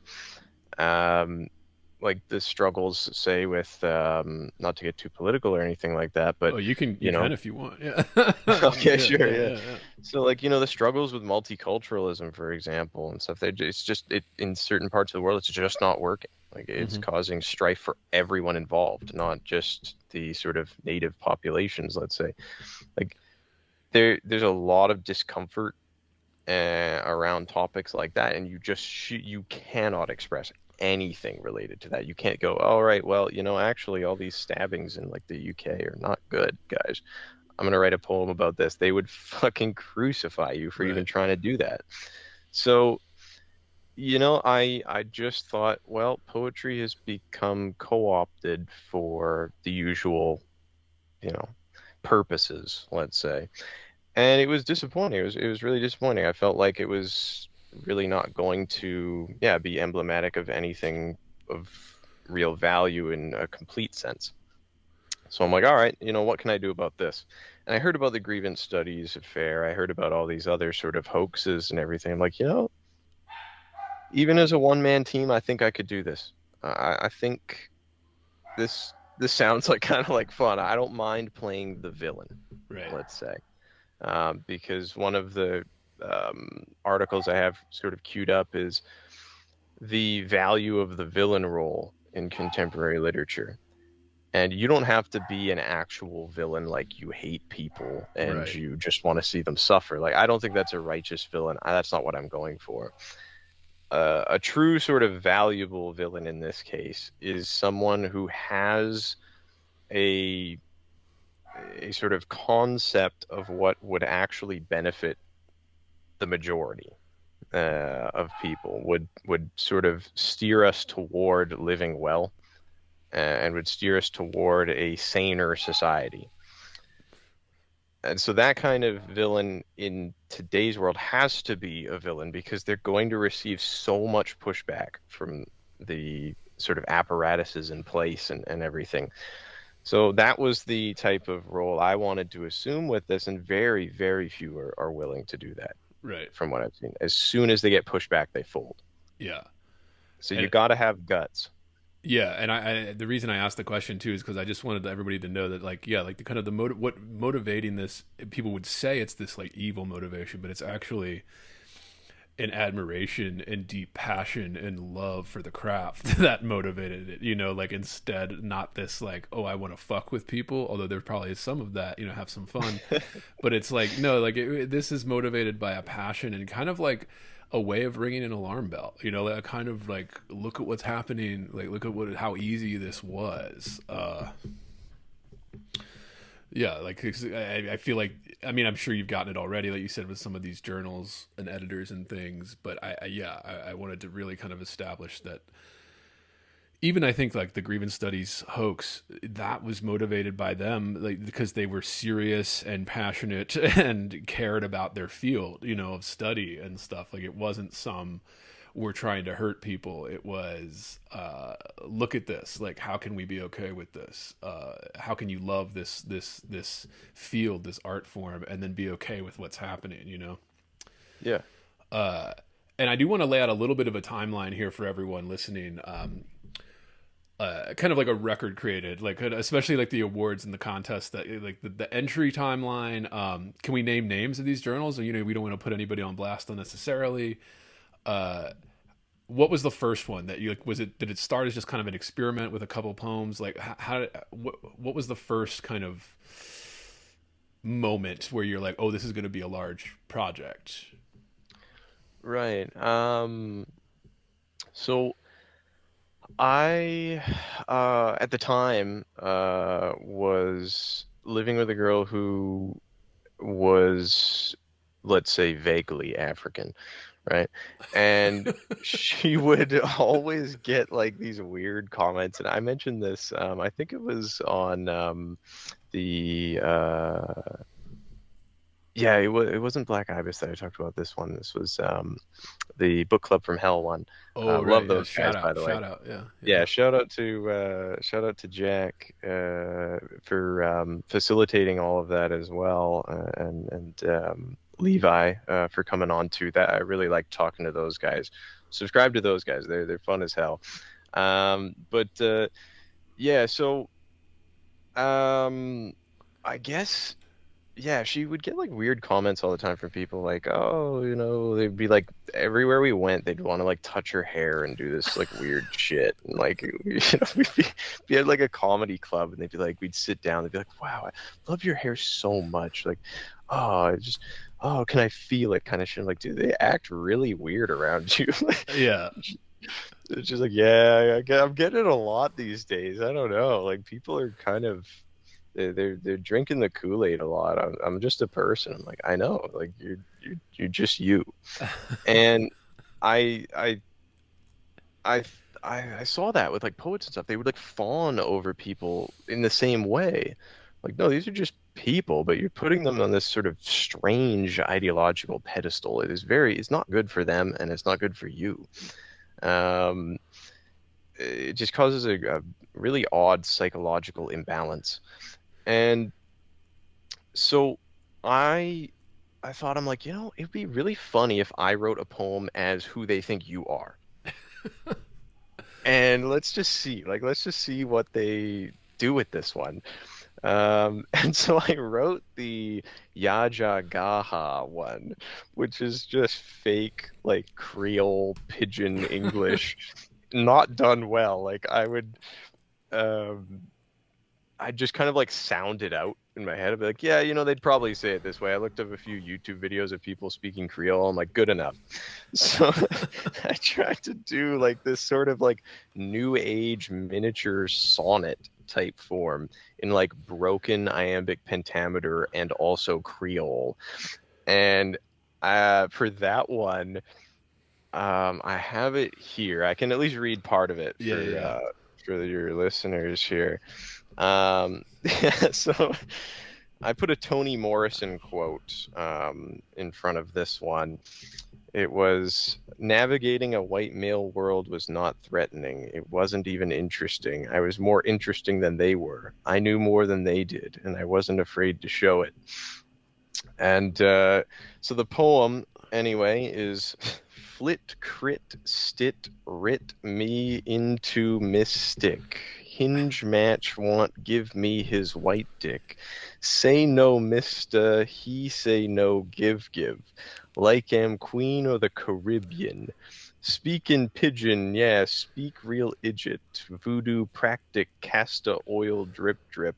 No get I like Shakespeare, Othello. Chagall, Basquiat, Dvorich, Belaw, woman, goal watch, wrist.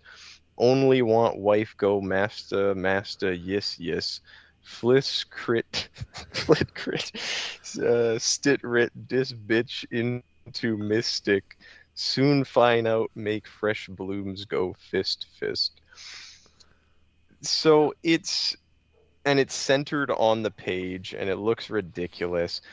So largely the idea here is a black woman complaining about how white people perceive her as being this like voodoo practicing, castor oil wearing Othello character.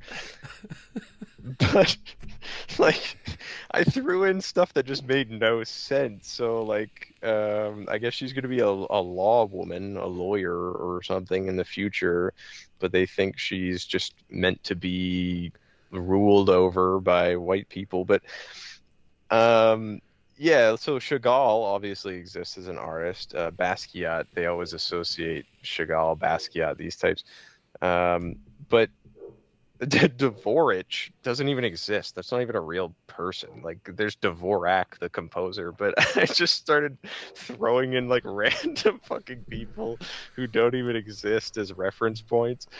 A lot of this is just like, it's just nonsense. And yeah, this was published in Tofu Arts Inc. Press. That was the first one we got accepted. And I remember, like, I basically like woke her up. It was the traditional like, "Hey babe, wake up! This thing happened," fucking meme, and I'm like, "Holy shit!" They fell for it. Just like, no way.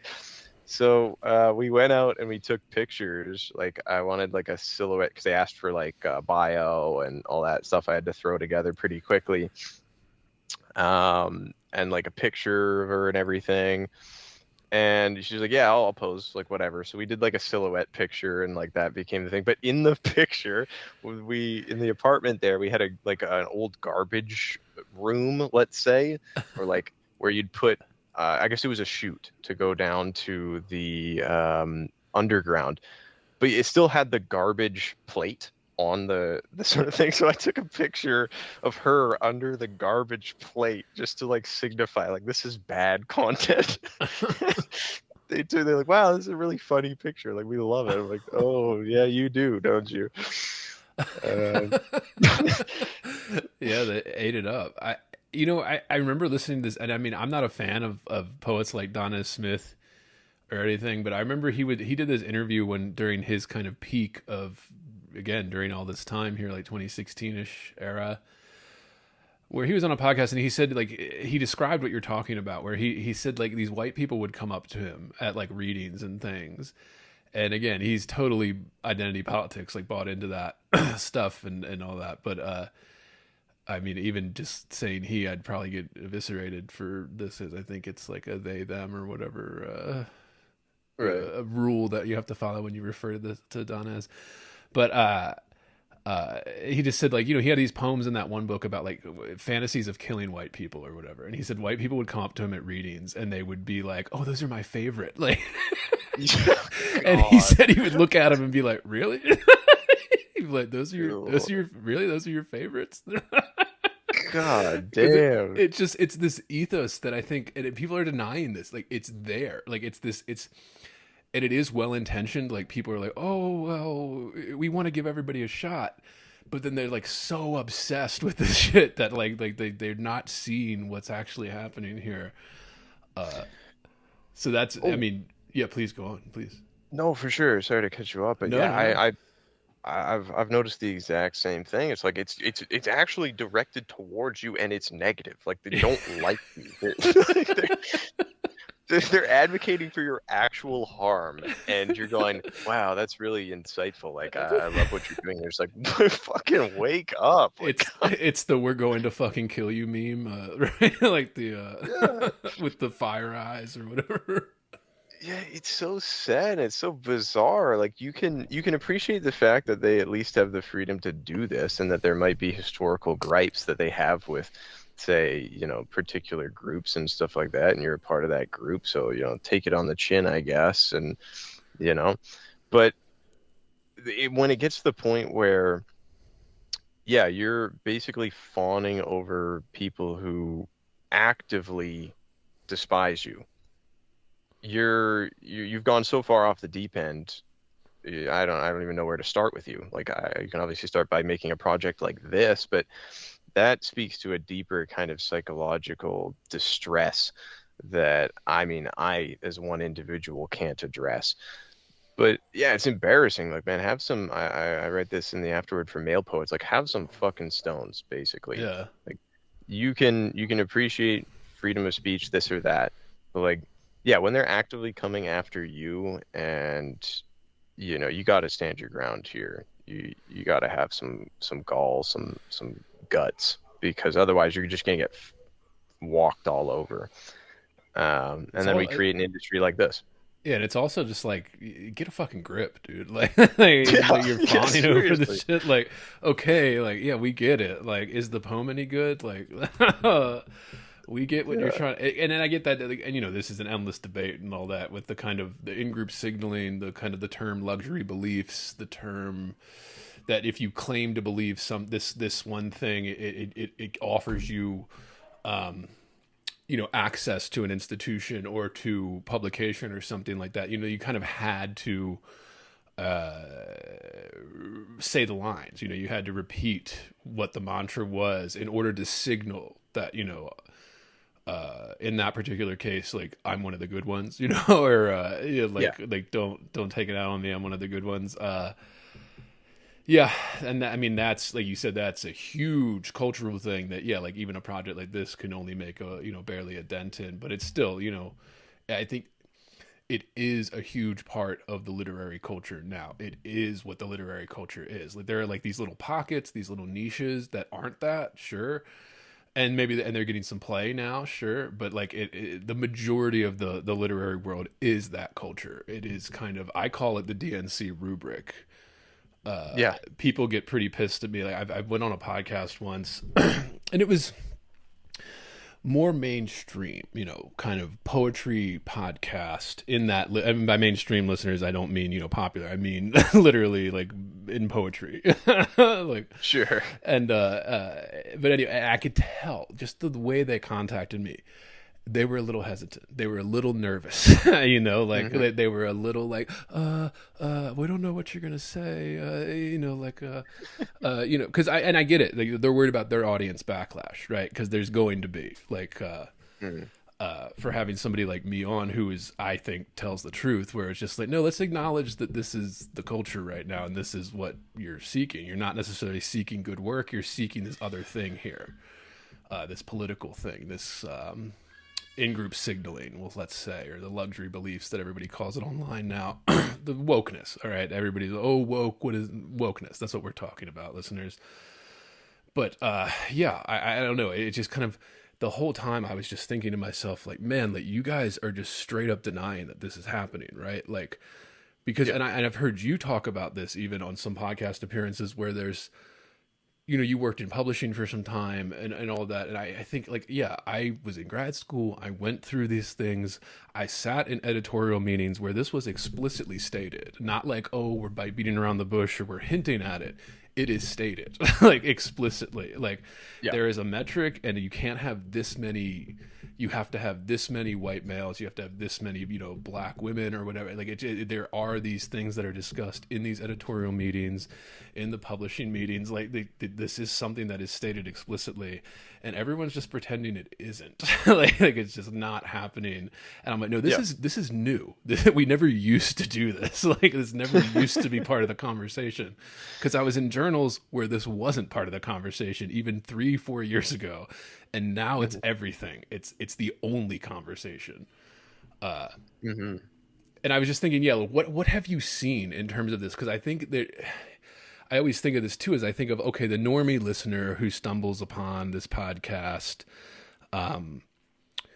will be like, that's ridiculous. These guys are conspiracy theorists. They're bitter. They're, you know, angry white male or whatever, right? Like kind of like, Sure. I guess I'm assuming on your part, I don't know, but No, it's true. Yeah. yeah. And so there's this, I was just thinking like, what have you seen with your work in terms of like, see, as an editor in the industry, various lit mags and journals, like I think people don't quite understand how bad it is. So I've been trying on this podcast to collect just firsthand accounts of like what you've seen, and I think this gets to some of like what motivated this project and all of that, and like you said, you were even surprised at how easy it worked with that first one, and then it kind of snowballed into all of this. Like, what have you seen working in the industry like this?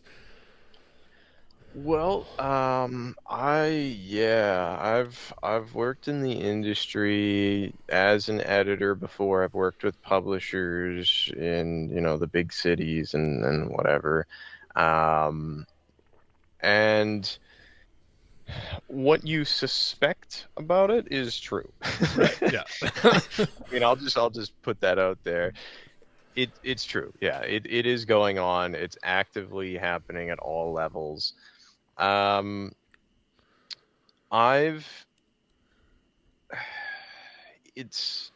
can I reveal, basically?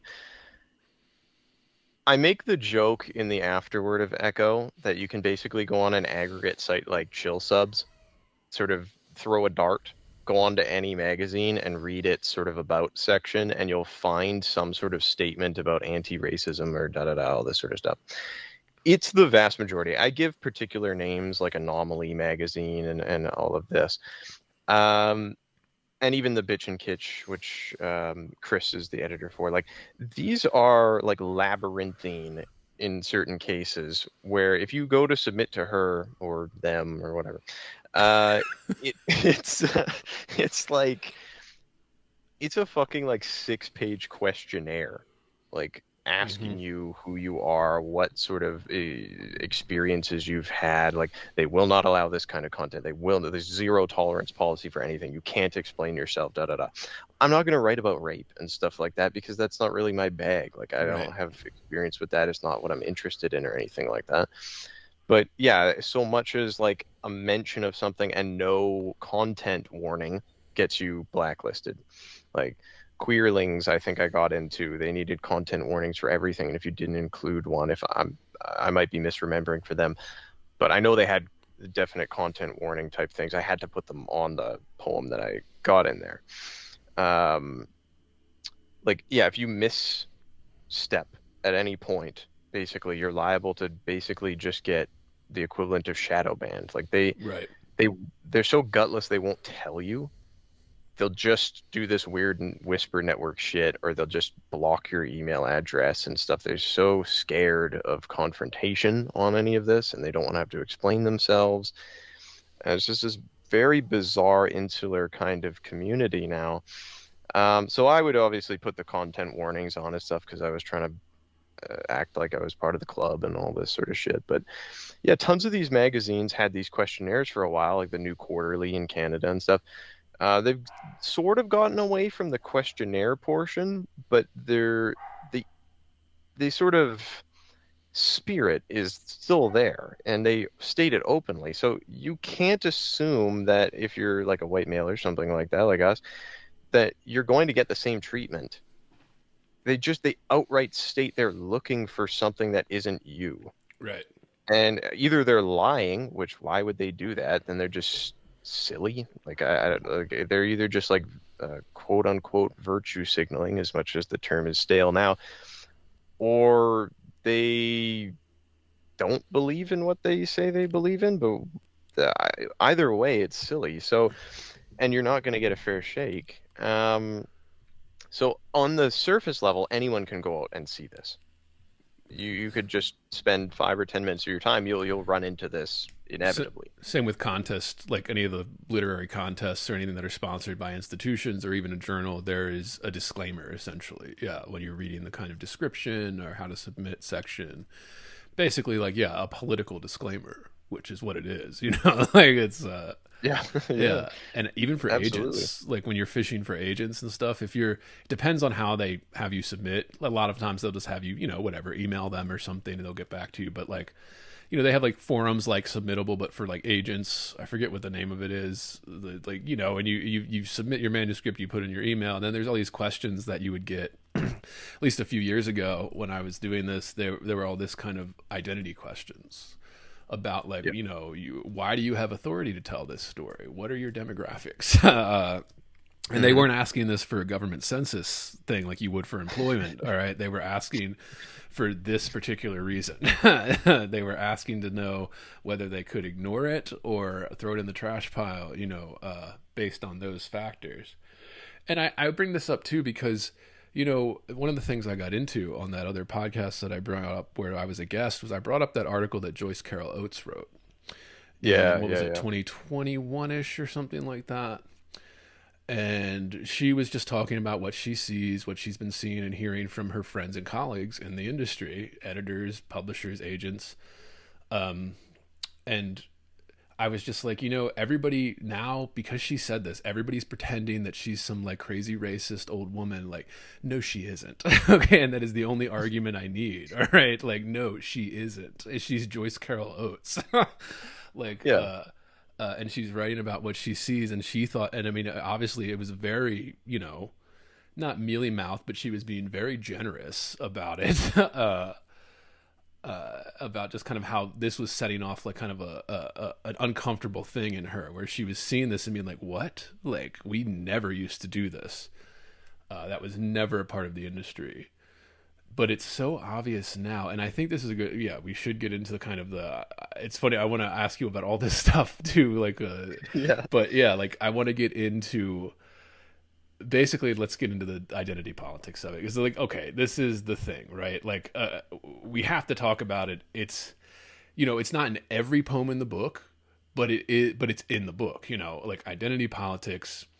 That's the big thing. That's really causing all of this to be possible. Like the reason the hoax worked was its appeal to identity politics. So I just like Jasper, your thoughts uh, on this big cultural phenomenon that some people are denying exists, other people are bumping up against, other people are rejecting.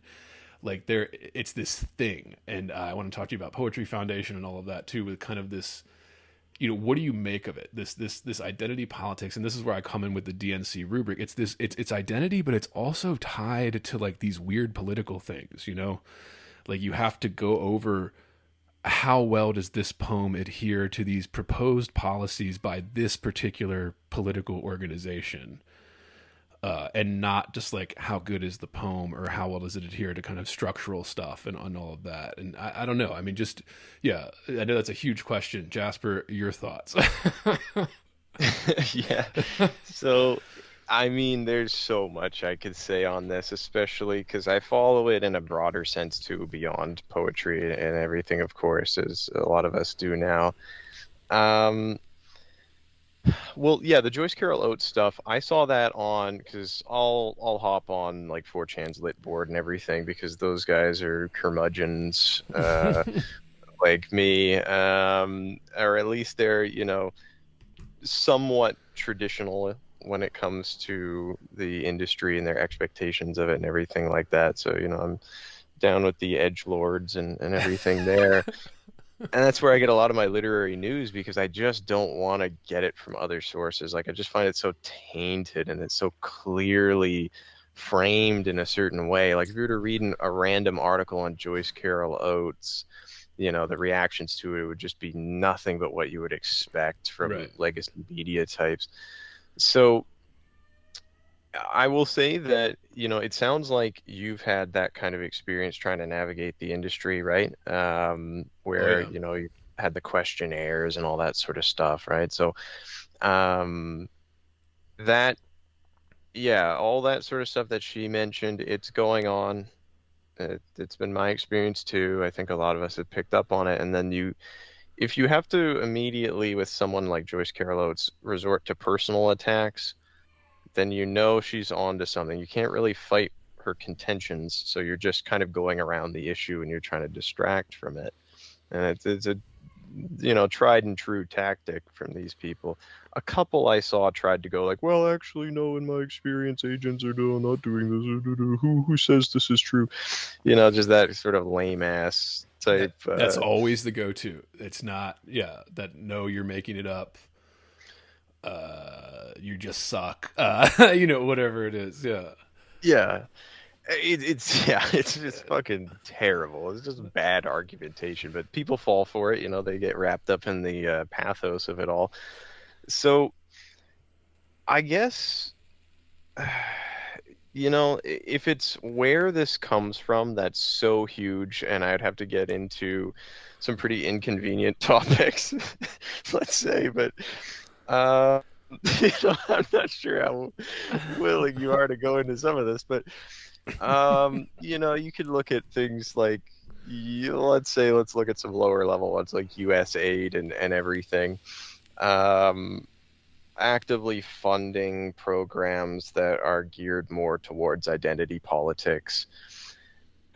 And, identity politics, I would say, they had some use before. It was ostensibly about the liberation of historically marginalized people and stuff like that.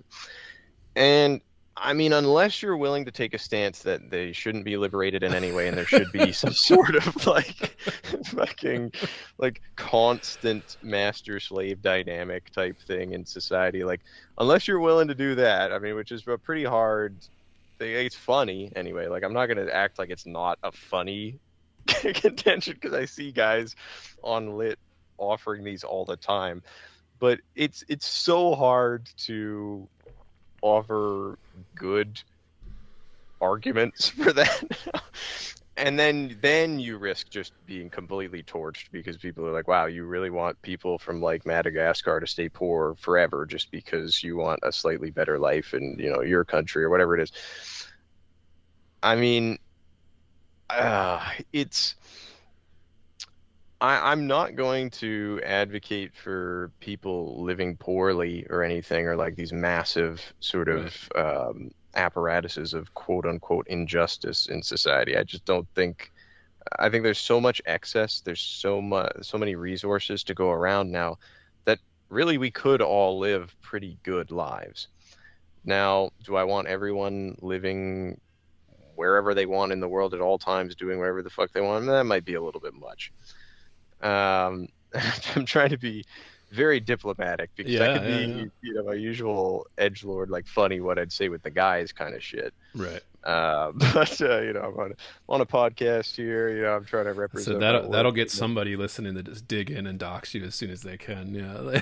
Yeah, Yeah. yeah. Like that's when they really take issue. Like, man, this guy's a racist, blah blah blah, whatever the fuck they're gonna spew.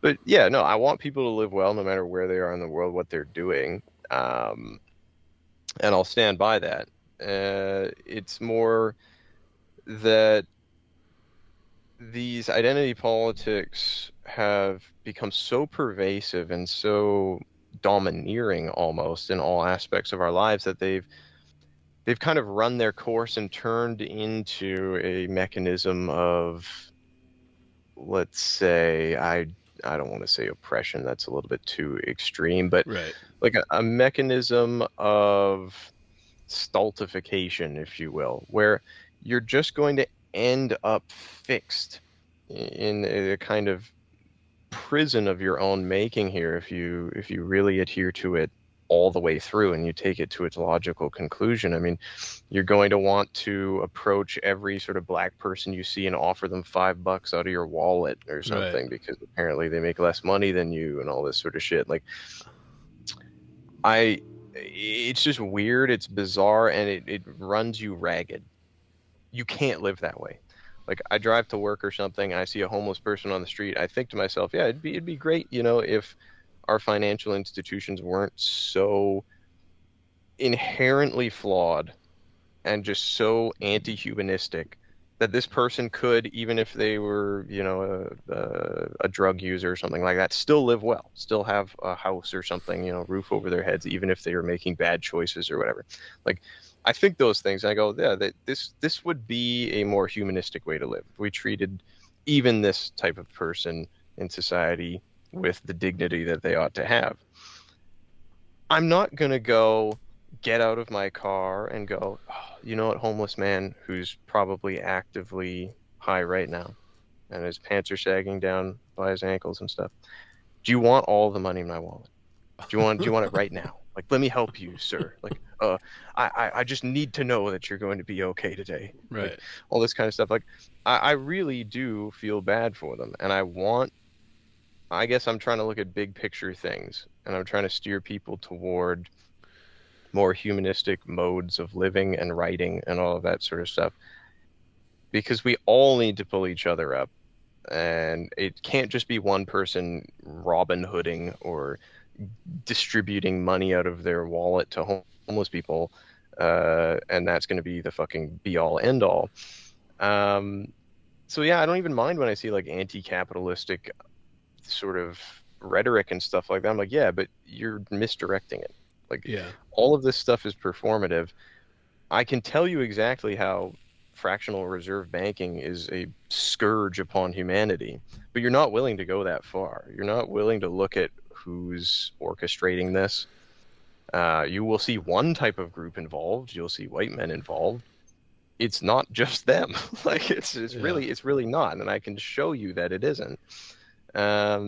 So, I kind of run up against issues with identity politics because people aren't really actually willing to, let's say, explore them as they should, and in a way that would lead to actual general increases in welfare instead of just redistribution the other way.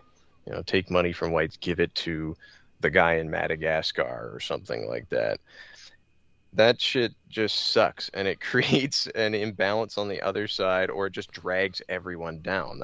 Is horrible. So poetry, kind of, to bring it back to this, has kind of undergone the same thing. There are still excellent talents at work out here doing all sorts of stuff, writing about junk topics, or they're doing some anti-capitalistic poem about how, movie tickets should be $8 instead of 13, and this is a fundamental crime against their ability to entertain themselves. I'm like, man, fucking, I don't know, kill a banker or something, allegedly. Like, go to the heart of this. Kill a politician who advocated for, this or that increase in interest rates, or, these. A lot of our problems are financial in Canada. Not to go on too many different tangents, but you couldn't motivate people to do fuck all.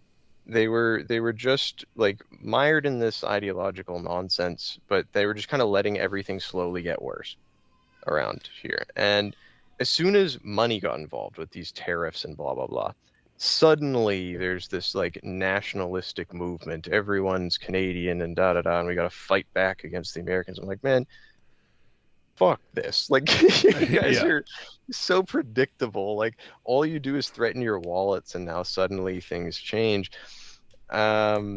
It's really sad, and I think money is unfortunately the biggest driver of a lot of this.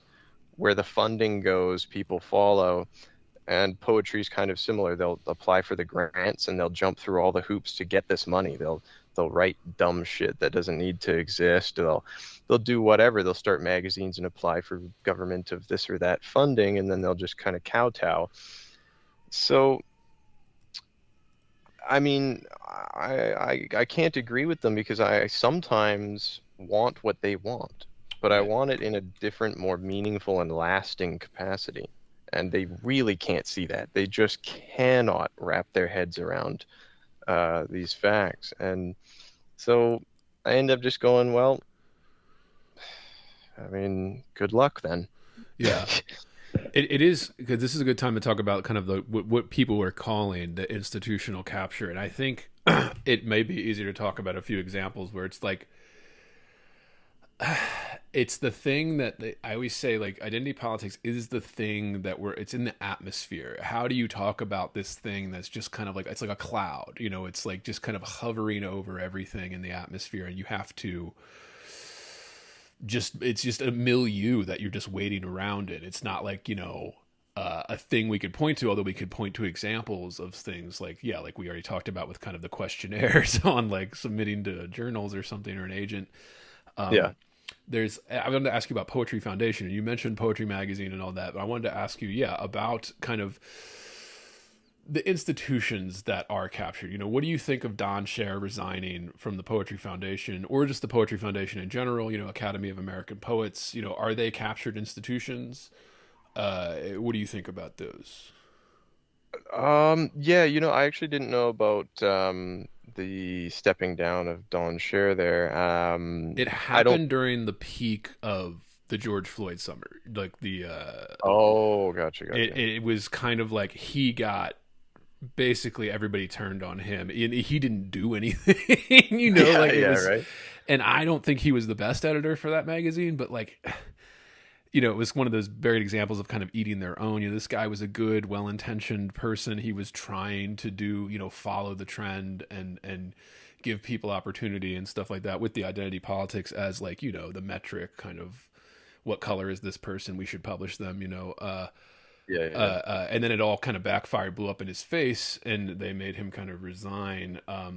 Something happened, I think, at the New Yorker as well, right? Didn't was it Paul Muldoon, or who was the main poetry editor there? And of course, they pushed him out because he was a white male or something. Didn't understand, quote unquote. The woke takeover of this. But yeah, I just, these institutions, because I do think, I get the emails from these institutions, and all that, and it is kind of, it's always the same email, right? Like, it's always this, like, AWP just happened, and I was seeing articles about, like, they literally think they're being persecuted because the Trump administration, like, is removing funding or docking funding for people that mention the specific phrases of DEI and stuff like that, like the buzzwords. Yeah. And instead of changing the language, like, there are all these articles written about how they're being persecuted for this. And Roxane Gay, again, this woman who gets paid to lie for a living. Yeah. There's just like, just the things that people like that say, I think, is really what people aren't grappling with. Like somebody like Roxane Gay is publishing in the most prestigious publications in the world. And I'm talking, Right. the New York Right. Times, the Washington Post, the New Yorker, like she's publishing in these things. And the things she's saying are so vile, like so like horrible, Yeah. like so mean and ugly and just kind of like she's just a mean liar. Like, and I'm just like thinking to myself, like, that's the problem, is that you're holding up this person who is so obvious, like who in any other time would be shrugged off and be like, no, that's ridiculous. Why are we publishing that? But now is being celebrated and stuff. And I think that's when the Poetry Foundations thing happened and everybody was turning on Don Scher. And again, I don't want to defend Don Scher because I think he bought into all this. He's part of the Gen Xers that literally allowed this to happen, allowed the institutions to be completely captured. But even so, I have sympathy for him because I think, he didn't know what was coming, and this kind of, they were accusing him of like all these people that he selected for like the big prizes that they give out, for these young poets and stuff. They were like pretending that he didn't do that for them. Like all the people that he pulled up and basically handed careers, were telling him, that he needs to resign or they're not going to publish anymore. And I just kept thinking to myself, I'm like, well, man, maybe you should give back like the $50K that they gave you to write poems then, or something, like if you really don't like this institution. But of course, it wasn't about them not liking the institution. It was about this trend, this kind of political thing. So I don't know, just your thoughts on this. And I know Academy of American Poets has done something like all these other journals did to you, where they started scrubbing writers' stuff. Yeah. Based on not even like just based on rumors, not real stuff, not facts, not anything that actually happened, just rumors about something they did or said, 15, 20, 10 years ago. And then they would just start scrubbing stuff off the internet. Like, that's the part where I'm just like, okay, like you're using this thing to motivate you to do some horrific stuff here now, like where you're scrubbing stuff off the internet. Like, you're not the good guy in this, like, Yeah. you're scrubbing an artist's work that you accepted and paid them for some of these institutions. Like, they're paying you for the poetry, and now you're not standing by it. It's just, you're throwing people under the bus, and it's just so, I don't know. I just think it does feel, it's suffocating. That's how I describe it. It's a suffocating feeling, like you said, where it's crowding out so many possibilities. It's crowding out so much that could be happening. We could be pushing the genres forward. We could be experimenting more. We could be bringing in like an age of new enlightenment, or I don't let's not go that far, but just, just kind of a bigger appreciation. I mean, maybe I'm just being wistful that that's never going to happen, like a big thriving literary community or something. But I feel like it is stifling that from happening because you're so preoccupied with this thing that isn't about the art. It's about something else. And that, however well-intentioned, that is, and well-motivated that is, it's just insane to me that we've let it get this far. And I don't know, I think of things like this, and the reason I brought up Bloom in the beginning is because whenever I read Bloom, I'm like, man, this guy is so right. And he's never been assigned to me in any of my coursework. I've never been assigned a Harold Bloom essay. Professors would talk about him all the time, particularly his anxiety of influence, his literally biggest contribution that he made to literature. They'll talk about it. They'll mention it all the time, particularly if you're studying poetry. But they'll never assign the essay. They'll never assign the book. They'll never assign, what do you think of this guy who's literally was one of the leading scholars on this in the world. And I mean, the reason for that is because he was pro canon, all of that stuff. But yeah, your thoughts on that, the kind of institutional capture. And I get that's almost like a buzzword now. Like I almost feel stupid saying it, Yeah, I mean that's and no, it's totally cool. I mean, I definitely don't hear people say institutional captures nearly as much as I would hear them say like woke or whatever, any of that sort of stuff. So I don't mind it at all. It's a perfect sort of term in this case. And I would say that basically wherever there's money involved, you're going to see that. And the more money, the higher the likelihood. of complete capture. So these, I mean, I don't think people realize institutions like the Paris Review were quite literally CIA operations. Like they were funded directly by three-letter agencies and things of that sort. Now, again, that gets into uncomfortable territory because then people start to think that I'm, some loony or whatever. But this is all well documented. Like in the 60s, they were pouring a lot of money into cultural efforts, let's say.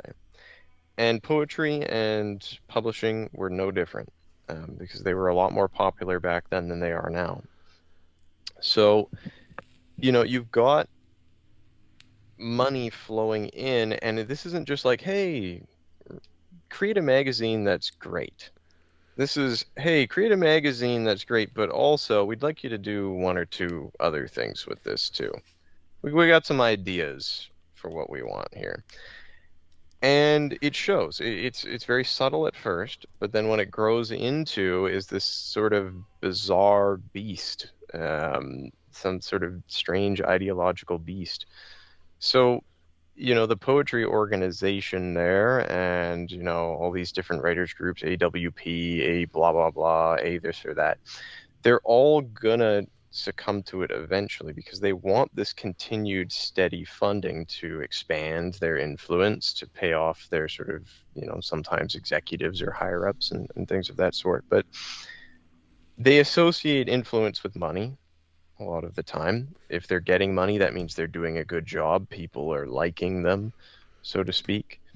Doesn't matter that a lot of these poetry journals and stuff like that fail and all that. Those are the ones that just aren't really propped up well enough by institutional money. They kind of go under the radar and they die. Like poetry journals are not profitable. Let's just be flat out honest about that. And the ones that are like ideologically compromised who still fail, they just didn't get the funding fast enough. But a lot of these institutions are worried about things like USAID because, once that dries up, then they have to actually confront the fact that they aren't really that influential, no matter how hard they try, no matter how many fake interviews they run with people that are just so hopelessly curated, they couldn't possibly express anything authentic or worthwhile for the public. These Roxane Gay types, they're just a huge influence in the literary world. Yeah, like she's literally crowned, in the literary kind of culture too. Yeah, she's a prominent. Literally, people point to it and say, "Look what she said." Like.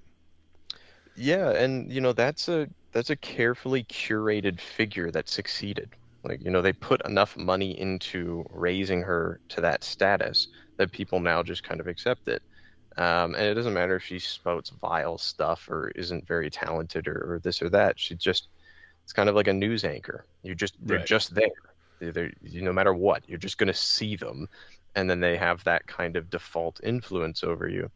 So I don't know too much about her work personally because I just really don't have time to keep up with people like that as much.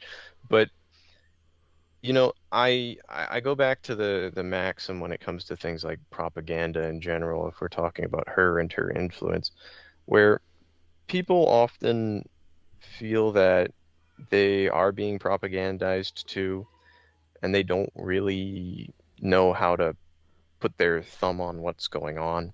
They don't know how to express to other people that this is going on. And so that's where you get like the angry boomer rants online and stuff. They're so angry and they just want people to understand them because they feel alone. They feel isolated. And if you understand that the primary directive of propaganda and these sort of institutions is to make you feel isolated, the whole goal of propaganda is not to give you something that is like half wrong and you can point out the sort of follies of and kind of make an argument against.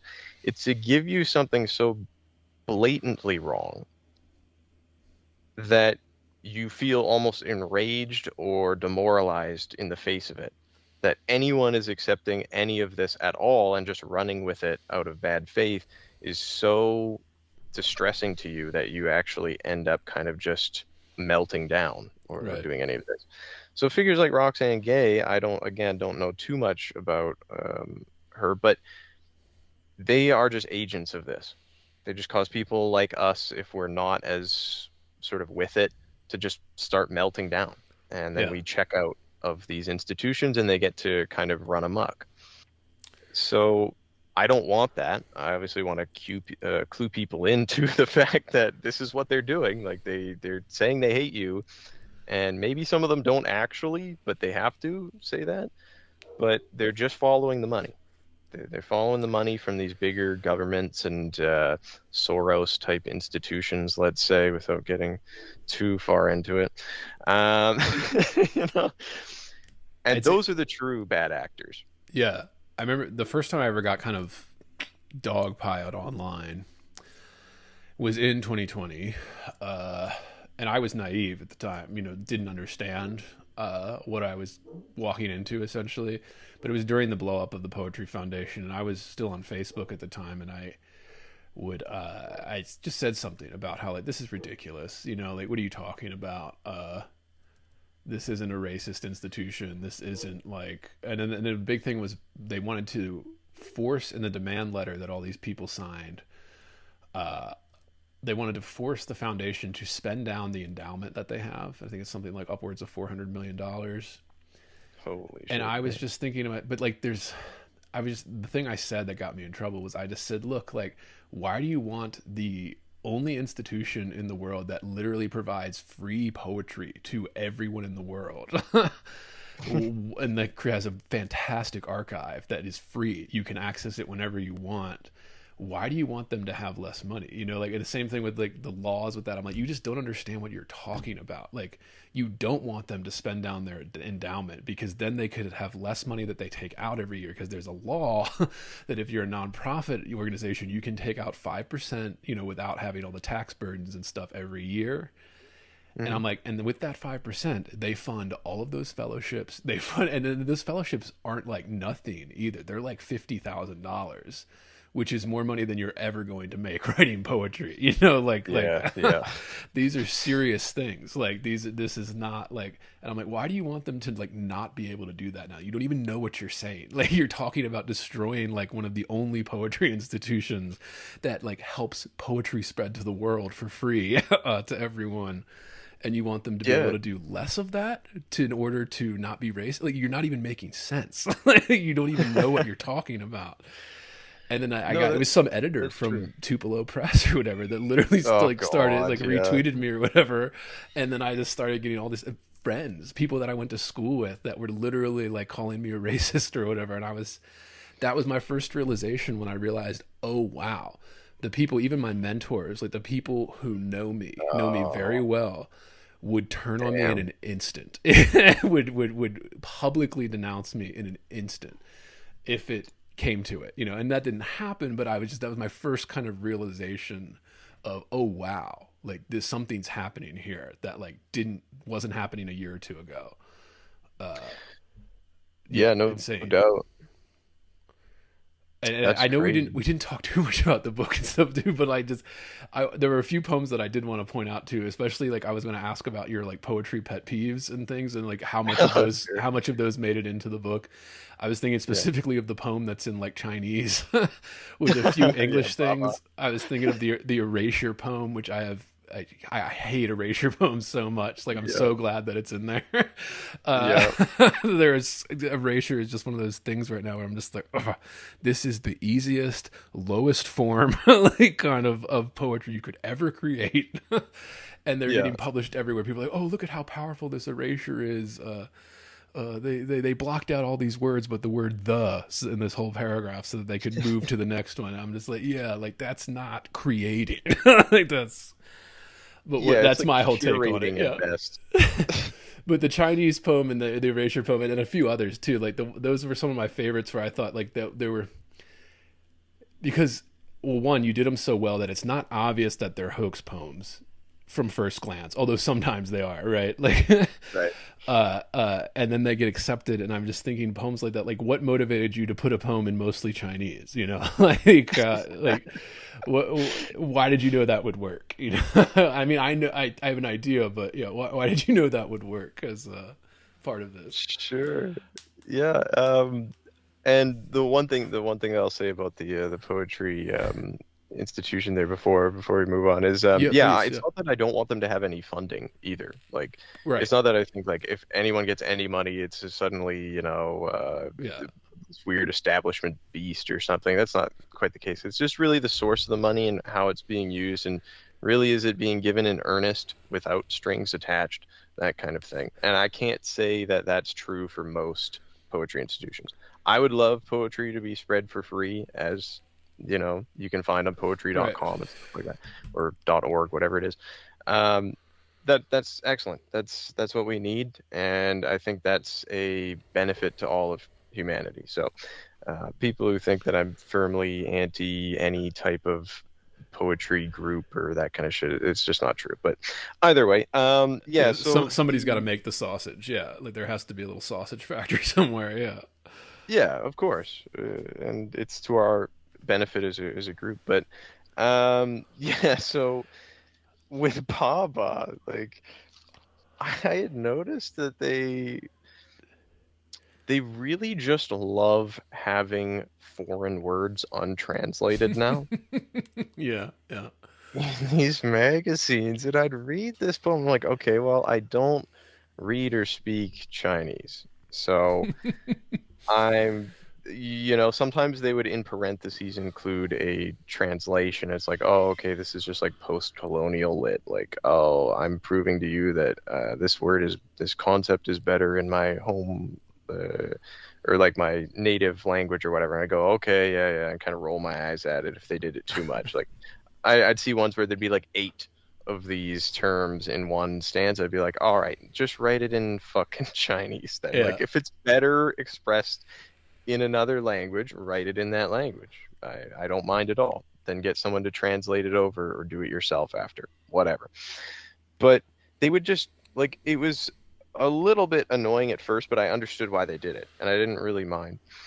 But Sometimes it can really work too. Like, yeah, just yeah, having like a yeah, different language word, end rhymes. You know, you can start messing with that, like with that too. Like yeah. Sorry, go on. Yeah, but I just had to no, clarify. Yeah, it can work. Like, it can be really good. Yeah, like yeah. There are some poems that I really actually admire where the interplay between the languages is really impressive. And I did a little bit of that myself later in one of the fake book reviews where I had to mix Spanish, Arabic, and English. And like, I'm on like Google Translate, fucking doing this sort of stuff. Like it's Japanese, Spanish, Arabic, and English. The my Ohio yawns its assonance, like, quote from one of the poems in this fake collection about the guy who pretends to be an anime girl, and it's this like journey of self-discovery and moving to the US from Mexico. Like, autogotophilia. Yeah. yeah, it's fucked. But like, yeah, I would sort of like mimic that elsewhere in the collection too. But Baba was more about this insistence on incorporating characters from other languages, but to excess. Like, where now it's not even really an English poem, it's just, yeah, like a poem in another language masquerading as one in Right. English. So I wrote, it's sort of like an erasure one where there are only a couple English terms per stanza. The rest of it is just Chinese characters. And it tells the story of this granddaughter relating her Baba's, and it should be yeah, by the way. I intentionally used the wrong term. Baba is just old man or father, but yeah is grandfather. So like, just to fuck with them even more, I used the wrong term. But it's telling of Baba's experience moving to San Francisco from China and having no money in his pocket and having like 11 children and then being mistreated by evil white people. And she just goes like in the end, "I love you, Baba," but she says, "I leave in English, blah blah blah." I legitimately leave. Yeah, it's my hero as your granddaughter, fighting prejudice, injustice, understanding change, following your example, blah blah blah. I love you, Baba. And I couldn't believe it. So on the surface, it's that kind of poem here, and the Eleanor Nevia May Payne was the big cock girl dissident was the persona I used for this one. The big cock girl dissident was in Chinese characters, but um, they never checked that either. But um, the the text in the background is actually like a paragraph that I've repeated a couple of times. And I include in the publication notes the translation of it. I just went on DeepL and sort of got it to translate it because I'm not good enough at Chinese, and what translator was going to take this job and to translate this for me. But yeah, so it's akin to something like, let me see if I can find it in the publication notes here, but it's akin to, yeah, let's see. Baba. It's, "You can't read this, can you? Well, that's not surprising. You'll never understand me despite your interest in other cultures, your inclusiveness. You never included Baba when he first moved here, did you, white ghost? He gave you so much and you punished him for it. You probably think this poem is exotic and hip. Fuck you, fuck you, fuck you." And I've mixed in as well, just periodically, I just threw it in randomly, "Buy my chapbook, bitch," and "die, die, die." So, like, it's actually advocating for, like, death. That's Which, that's great. That's fantastic. yeah, and, like, And this was accepted. This was Yep. put on the homepage of the website, the WordPress or whatever that the journal uses. Yep. That's fantastic. I'm thinking, I've noticed this trend where, because of the identity politics, because publishing, was so gung ho about, publishing kind of the historical minority categories. They were just obsessed with these government census categories and like trying to make metrics go up. But they're like, there wasn't enough, even people like submitting for it, like to these prizes, these publications. So now there's like this obsession with translations, like kind of importing minority written novels or poetry collections from another language, translating into English, and then claiming that we're hitting those metrics or those identity politics goals that they set for themselves. And I just remember thinking, like, I read this one. It was the one that was highly awarded, and Grey Wolf translated it in English. What was it? I have it on my shelf. The Discomfort of Evening. I think I've heard of that. I haven't read it though. It was huge a couple years ago. Friend gave it to me. It wasn't something I would set out, but whatever. Friend, you give each other books and stuff. It was big, and it makes sense that they would hand it to me. I think I made it 150 pages before I was like, I can't finish this. This is so bad. And I was just thinking, I was like, is this? How is Grey Wolf usually has such a great editor? Like, they usually pick great books to like put their money behind, small press by compared to the other ones, like kind of more literary focused. I'm like, why did you do this? And then you look at it, it's like, it wasn't even like a minority. It was like some white fake tranny from like Belgium or Norway or I don't know. I'm just like, and I'm like, what? This book is so bad. like, I saw that posted on Lit too. That's where I remember it from. And they'd just be spamming tranny like over and over again. Yeah, it was one of those things where it's like, oh, I'm a girl, but I'm also like gonna say I'm not because it's trendy right now, but also like I still am, and also like, I don't know. And it's interesting to me because I'm actually reading this for another podcast. So I'm reading The Magic Mountain, which will be, listeners, stay tuned for that when that comes out and stuff. And I'm thinking of this and I'm like, yeah, this is such a great novel. And like, of course it was translated from German into English for everybody to read. I have mixed feelings about this, but same with Bolaño's 2666. I've been reading that and I was just like, yeah, this is translated. Of course it was translated. He's a great writer. Like, But then I look around, I'm like, yeah, we're kind of compensating for the lack of actually having the numbers that they're trying to get to with these kind of identity politics based publishing. And I'm just like, man, so you guys are definitely trying to supplement with this. I don't know, pick any random Nigerian that you translated into English for this mediocre book.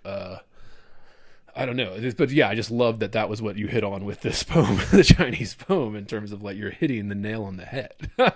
Absolutely, Yeah. it's a direct hit. Like people would fawn over this because they can't even understand it, and they're fawning over it. Like they don't even know what it says, and they're fawning over it. Insane. It's insane. It truly is. Yeah.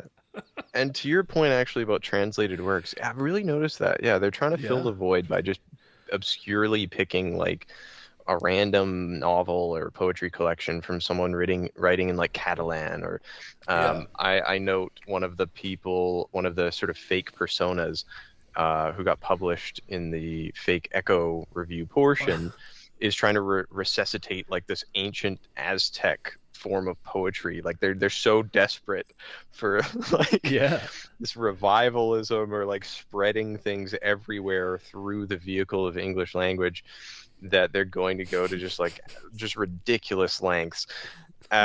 So I see it everywhere.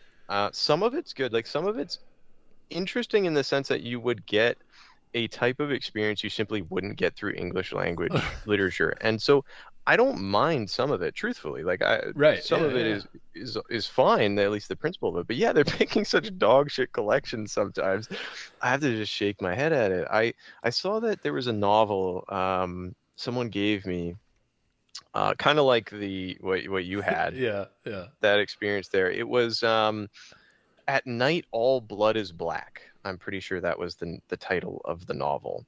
And it was the last name of the author was Diop, I believe, and he was Nigerian, if I'm not mistaken. But it's a World War I novel in translation, and it's kind of like bizarre historical revisionism / like magic realism, where it's documented that people from the colonies and stuff would have fought for European forces and stuff like that, either the Axis forces or the Allied forces.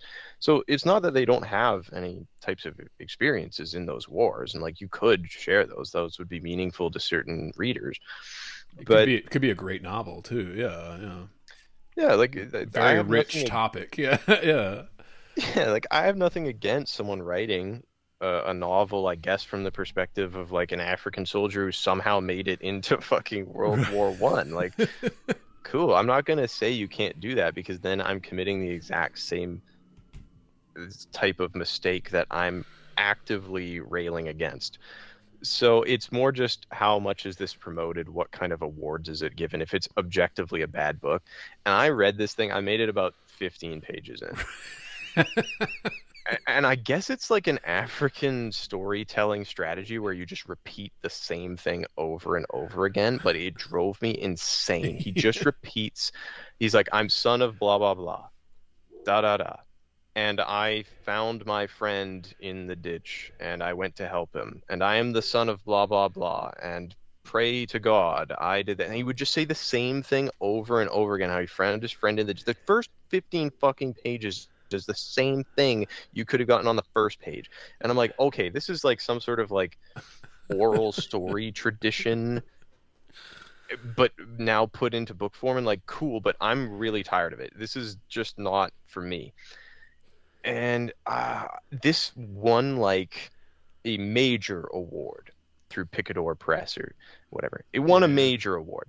And I'm like, man, I have worked with high school students who could write a competent book like this at this level. Like, if we're just going to repeat the same thing over and over again. And, you know, it reminded me of some of the oral storytelling in like indigenous literature. So there's a meaningful cultural tie, but my God, they were just like praising this book like you wouldn't believe. And it's just bad in my opinion. And I'm not going to pretend it isn't.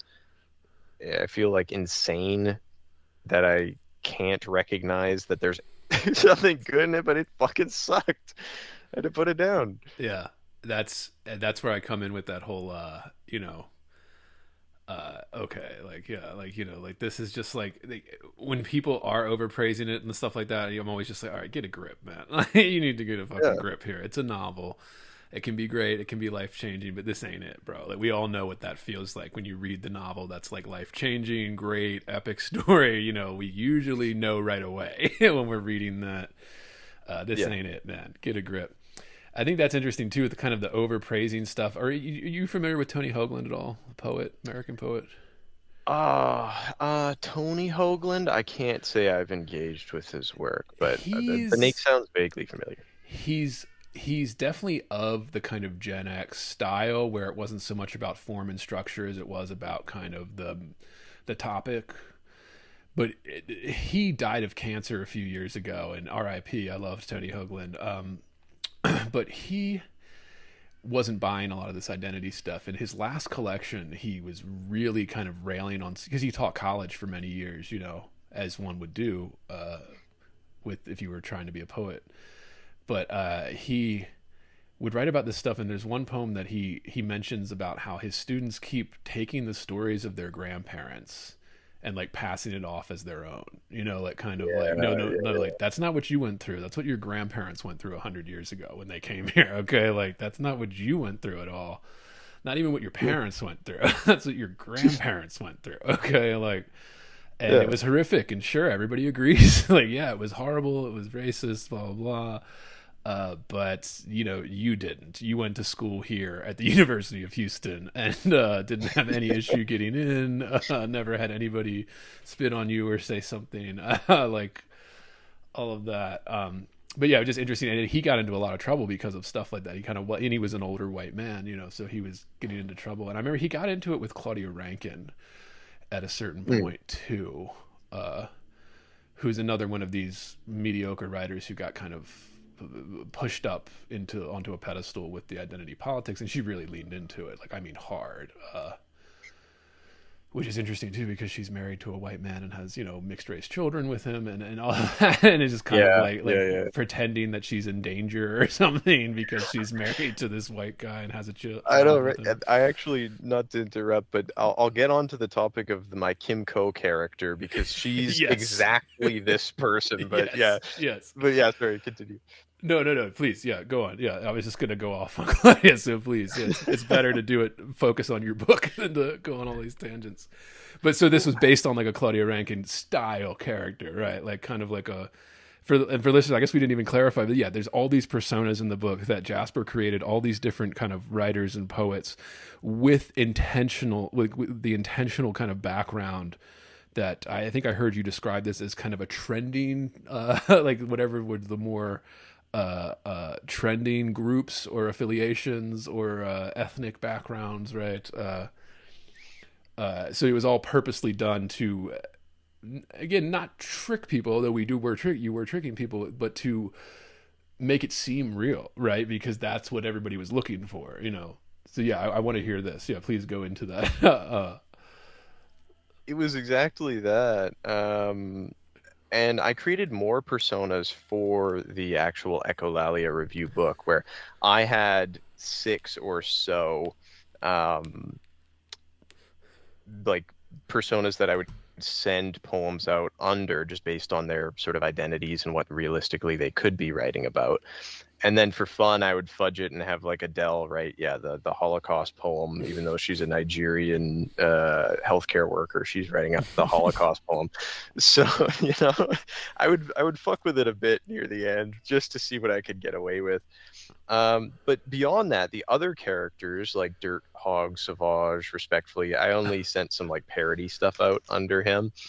But he becomes more of a character in this as one of the editors of the magazine who's pretending to be a Zoomer, even though, he's like basically a late millennial or early millennial, like Gen X almost. Yeah. And Dr. Kim Ko, formerly Bobbinson, is exactly the type of person you just described, where she works at Yale and she's like a psychologist, like hard academic type, but also writes poetry. So she writes the Morning Coffee Un Academicus poem in this, where it's just nothing but, like, to read you a few lines. The noun is an accusative apoptotic gerund to say that laryngeal clodic gliticization fumigates redolently of Guatemalan catara and sprouting twilight. Like, she's just the fucking worst to read, because she's just trying to show you that she's smart. But she also was married to another character in this, the Robin Bobbert Bobbinson, who is like a famous white male poet. And she hates him. They've divorced now. And her whole interview and her fake like study on the idea of the white male poet is about how much she hates them and like wants them to die. But you realize it's just her, like, she's kind of mad that she got divorced. But I see so many of these like minority poets and all this sort of stuff, like dating white guys, and then you're gonna say like, I really hate white guys. Like, what the fuck is this? Like, it's what are they? What's the online term for it? The sexlectics or whatever, like dialectics, but about who you want to have sex with. Like that's like it's kind of like the more you talk about it publicly, the more it directly correlates to your sexual fantasies. Like kind of like when it comes to the race stuff. Yeah. Yeah. Like, I mean, I see it with a lot of these writers and like artists and stuff. And it's not to say like, oh yeah, you know, they all want me kind of thing. It's more just like, I see their personal choices, but then they continue their shtick of like, I hate white guys. It's like, oh yeah, this is my husband, by the way, like John Stevenson. Yeah, we have two children. We love each other with our two children, and but I hate this. Yeah, but he's oppressing me every day, waking up next to me in the bed. Yeah, like I really hate the way he makes me dinner at night. It's like so mean of him to do I hate that. the way he watches the children so I can write this stuff down. Yeah, absolutely. So it just ends up being absurd, and you have to like, yeah, you're just going to be called out for hypocrisy. Like, you like soften up, you know, treat your partner better. Then if you're going to be with him and all that, you know, maybe you don't actually hate white men as much, or divorce him. I don't know, like Kim Ko had to, because it's not going to work if there's this constant tension between your animosity toward people and who you choose to spend your life with. It seems kind of sad, actually, and I've actually witnessed that firsthand with other artists and all of that, where, you know, there's a clear discrepancy between what they're actively thinking about identity politics and how they're living their lives. And I don't want any part of that, and I try to live as earnestly as I can in that regard. But yeah, to me, it sucks. It's really unfortunate, because you see marriages break up eventually if one partner goes too far into this. And that goes for any kind of online, like people that get too into the manosphere or something and break, like divorce, you know, women do this, men do this. They're like, oh, well, yeah, you know, I read this thing online and now I'm like looking at my spouse suspect or something because they didn't do this internet forum thing that, you know, like proves that they love me. But yeah, very insane time to relationship wise with that. But I mean, that's really my biggest problem with it. Like you're saying, is that it's not real. Like I don't believe it. Like that's really my biggest issue with a lot of this stuff. Like the Tony Hoagland line, you know, taking your grandparents', you know, lives and like pretending that they're your own. Like I just don't believe it. I don't believe that you were refused entry or something, or like publication because of this. Like no one said that to you. People said it to your grandparents. Yeah. Or even somebody like Joyce Carol Oates, you know, this woman she came out in a time where people were still telling her, you know, you can't do this because you're a woman, like to her face, you know, no backlash, no issue. People just said that, you know. I'm like, she lived through that. She knows what it's like for people to say that to you, and she knows it's not happening. Like it's not happening now. Like that's I just don't believe it. And then when you like you said, it kind of, not only is it a bad way to live, but it affects the art. You know, it makes your art less good. And I don't mean to pick on Claudia Rankine or anything like that, or maybe I do, but it just, you know, I see that with her too. That there is a distinct line that was drawn. You see her work before this kind of identity explosion in the late 2010s, you know, it was better when she wasn't obsessed with this trend, and now she's been obsessed with this trend for 10 years, and it's kind of, you can see the work suffer, and it's like, yeah, because it's not as real. Like, you're playing a part that you think you should play. Bloom always said this about Toni Morrison, where he said her best book is the Song of Solomon, which I agree with. Like, if you read her entire like life's work of novels, she's a great writer, they're all good books, but like the Song of Solomon is her best work. Like, it is so good. Like, it is a masterpiece. Like and like Bloom would agree with that. And then he said what he noticed after that book got big and she got the kind of reputation, he said that she kind of became this thing that she was expected to be, like oh, you're this, black woman writer, so you have to be doing this, or you're not what you're supposed to be, or you're leaving something behind, or you're not fulfilling your duty, or something like that.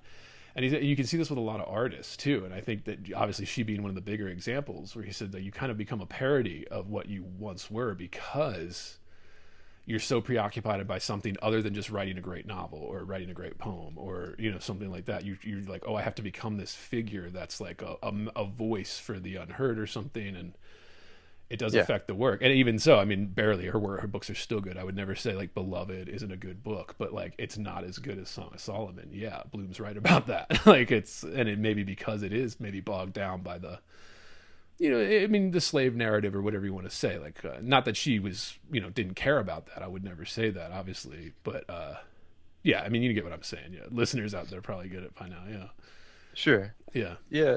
And it's funny you bring that up, because like, in your own work, let's say, what niche do you feel you occupy as a sort of creative? I don't know the extent to which you write at this point in time, but what would you say your niche is? Interesting. I don't know. That's a pretty tough question to answer. I've always had this feeling like I've never quite fit in to any of these things. And maybe that's just my own narcissism, but I think maybe it's more so that, like, even I noticed this when I was younger and getting into this stuff, I was so desperate to be accepted in the kind of artistic circles and stuff like that. And I remember whenever I would get accepted into whatever, like, little clique or a group of friends or something that I wanted to be a part of in the art world, there was always a moment when I realized, oh, wow, like, I don't quite fit in here. Like, I'm not quite that, I don't know. I mean, I don't know. I mean, that's a good question. I don't know how I would describe myself in terms of what I'm trying to do.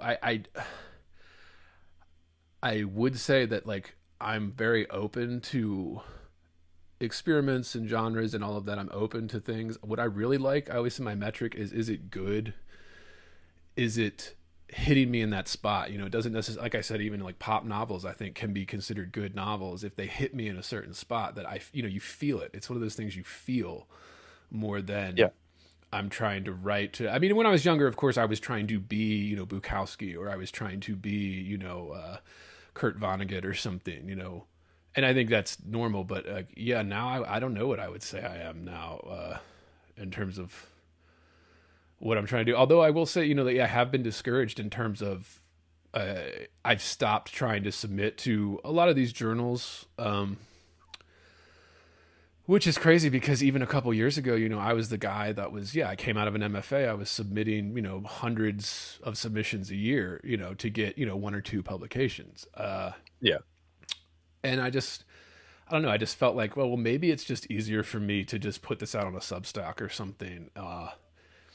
And I've been trying to go in that direction since. I did have a kid in like 7 months ago, so that kind of put a damper on it. But I'm just now getting like back into like, okay, when she goes to bed at night. Congrats on the kid, by the way. Oh, thank you. Yeah. And when she goes to bed at night, Daddy has time to do some editing or some writing or some reworking, and start doing that regularly. But because I have enough material, but I don't know. I don't know what kind of, I guess I've given up trying to be like, oh, this is how I'd market it. I just kind of like, this is just me, I whatever. I mean, maybe somebody that read it could easily put me into a category, but it's always hard to do it yourself or something like that. Yeah. Yeah. Okay. Yeah. I mean, the reason I asked too is because, like, there are different career paths in writing these Right. days, where, there are some people who want to write for themselves. There are some people who are really publication oriented. Right. And then there's middle ground and everything. And I've worked with all types of writers in that regard. But you've been in the journals, you've been through the drill and all this sort Yeah. of stuff. You're good enough to get into to all these mags and everything. And then it leaves you kind of, yeah, in this sort of great expanse now where you're like, Right. well, if I can't make it to the top because I'm not embodying these ideologies, or I'm not representing a certain demographic that they like, what do I do with this? And a lot of people just stop. They Right. just stop writing because they get kind of demoralized and they feel like there's really nothing out there for them. We've got Substack now and everything. You can find people who appreciate your stuff, but some people really want that validation from quote unquote seasoned veteran editors and all of that stuff Yeah. too. And I So they're just kind of understand getting, that. Yeah, I understand wanting it, especially coming out of the kind of MFA institutional side of it. Oh, I definitely yeah, feel that. Yeah, like, people don't want to admit it. But, oh yeah, I want the recognition. Yeah, like I want it. Yeah, for sure. you It feels feel way it. better than Yeah, any payment. exactly. Yeah, exactly. Yeah, Yeah. you're like, what am I So toiling away for? Yeah, that's exactly it. You want one of your peers or like someone even above you in rank to go like, yeah, you've got the stuff. right. Yeah, Um, and it's really quite encouraging. And so I went through that too, where I really wanted that validation. And in some ways, this is kind of me going like, well, I can get the validation, right? I feel much more secure as a writer after doing a project like this. Like I can literally get into just about any type of mid to lower level magazine at will. The higher level ones I didn't even really bother sending to for this because it just takes too long. It's just like it's 6 months. and I think people don't understand either. Like when you're talking like the top tiers, you're talking New Yorker, Paris Review, Harper's. Like these big Granta. Like these big international. If you're in those, you can have a whole career if you get published in one. Like kind of Yeah. big flag in your cap. You can't get into those without agent placement now. Like I know Right. they pretend that you can, and they have free open submissions, but like they're Yeah. just not. No, there's so many pages. People are competing to Mhm. get in. Agents are bidding to get their clients in there. And again, poets usually don't have agents, but some of the big ones might have somebody fighting for them. And yeah, those don't even happen. So yeah, I totally get that. Yeah, like it would just be, you wouldn't get anything published, no matter how. Even if you were the perfect identity or something, you're not getting in those magazines without that. So I understand that. Yeah, kind of the That's the really unfortunate part, right? Like they're doing it by it's commission, yeah, essentially. It's like, how the fuck are you is even like the perfect identity, a Joe Blow type thing, like no publication credit's supposed to get anywhere close to that without being like an intern there and like forcing your shit on people, maybe. It sucks. Yeah, a lot of this stuff is fully like curated through agents and things. So I didn't even bother trying with those right. magazines as a result, because I knew it was just a crapshoot. But even my fake Echo thing and like the copyright page, I say, we sometimes also commission poems too, about 50%. So like even a sort of like quote unquote halfway indie journal like this is supposed to be is commissioning half of their shit from people they know. So yeah, I mean, I guess the thing then becomes, what do you do? What do you do as a poet who's, obviously inclined to do this, values this, wants to be successful, but feels they're kind of pushed out? You can, of course, go the indie route and like, you can send your manuscripts to my and Noah's press now, Per Ube Press, when we're open for submissions again. You can go with people like us and, we'll give you the full treatment and everything, but you're not going to get the reach that you would get from, Picador or any of those big guys. It will be more authentic and it'll be more honest, but you just won't get as many sales. That's the unfortunate reality of it. I think for a lot of these writers that we discussed, like Toni Morrison and everything, the best career move they can actually make past a certain point is to retire. And Right. it sounds disparaging, but what I mean by that is people like us who are early enough in our careers and stuff, we still have options. We'll still have different avenues. We're still exploring what we want to say in certain cases. So there's lots of time. But once you've made it, you've written your Song of Solomon, and you've written a few more books. Now you've got the major deals and you're a household name and all of this. But you're finding that you're kind of losing that spark, that sort of make it at all costs mentality you might have had where you really had something to say. I honestly think that strategic retirement is a lot better for your legacy, in terms of if you're, I guess, coming to it from our perspective as quote unquote, like more traditional, more critical readers versus just like, oh, it's a Toni Morrison book, I'll buy it. Like I loved Right. her last whatever one, even though it wasn't as good. Like, oh, I'll love anything she writes. Like for people like the Blooms of the world, you choosing to strategically end your career when you've said what you needed to say and you're not prepared to sort of become a parody of your former self or to sell yourself out by writing something that the old you wouldn't have stood by.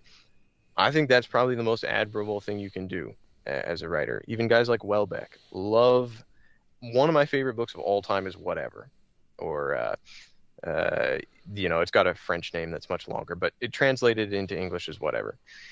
And he's got Atomized and all of those other ones, but in particular, Whatever is it just, I found it at the right time in my life. Absolute stunner of a book. It's so unusual and pessimistic, but just darkly funny. And the And it's animal written- doodle chapters and stuff with the Yeah. That's exactly, yeah. He's writing these fucking children's books about like cows mating and stuff. I'm like, dude, what the fuck? And all the flashbacks to him like holding onto the table legs when the police are trying to drag him out of Veronique's apartment. Like, it's so raw and it's so like self-deprecating that he lived this. You just know that that's what he was doing with his life. And now I haven't really been able to read his last few books. Like the Annihilation, I think, is his latest one. And then there was the one before that, Serotonin, where there's like, I think he was writing about like his current wife having sex with dogs or something. I'm like, dude, this is not what old Welbeck was about. Yeah, he was talking about like jerking off in the club because you're never going to find a girl to love you kind of thing. And like he was talking about basically like wanting to have sex with his coworkers but being so just done with his life that he wouldn't even try. And now he's gone into like, yeah, sex with dogs, guys, haha, crazy, right? And man, it's okay, just put down the pen. Like, you've done so much excellent work, just so much excellent work. You've had a fantastic career. Just put down the pen. Yeah, I mean that's the Tarantino thing, right? Where he says he's only going to do 10 movies and then stop. We'll see, but like he says the same thing when they ask him about it. He just says, "Oh, there's a certain point," and I think it is like maybe it's energy. Maybe you lose that energy that you have from youth, where you can just like rapid fire things off. You're being super productive and it feels great, and then middle age sets in, and then you're kind of the ideas aren't coming as fast. You have to kind of work it a little bit harder, and then that passion starts to die because you're like, this isn't any good. Maybe you've even gotten a reputation now, like somebody like Welbeck or Tarantino or Morrison, where you feel like you have to adhere to that. Like you're, even if it's not real, even if it's something that was created through media interviews or something over the course of your career, like a fake persona or something that, the public person versus the private writer. And then this, you feel like you have to adhere to it. And that can affect the passion. That can make you just go down the other routes, or maybe you're just bored. Yeah. I think you're right there. I don't know. I mean, it's interesting to think about with this kind of I don't know, maybe there's a part of most artists that they're never satisfied, with no matter what they get. I mean, I hate to keep bringing up Stephen King, but I always end up talking about him just because I think he's such a huge icon in literature, despite writing, horror pop novels or whatever. I always say you look at his latter half of his life, the guy's in his 80s now. The books aren't even close to what he was doing in like the 70s and 80s. Like they're not even close. Like, and I mean, maybe he was doing a shitload of coke, as he said, writing it. And a hot take I always throw out about it is the book falls apart after a while.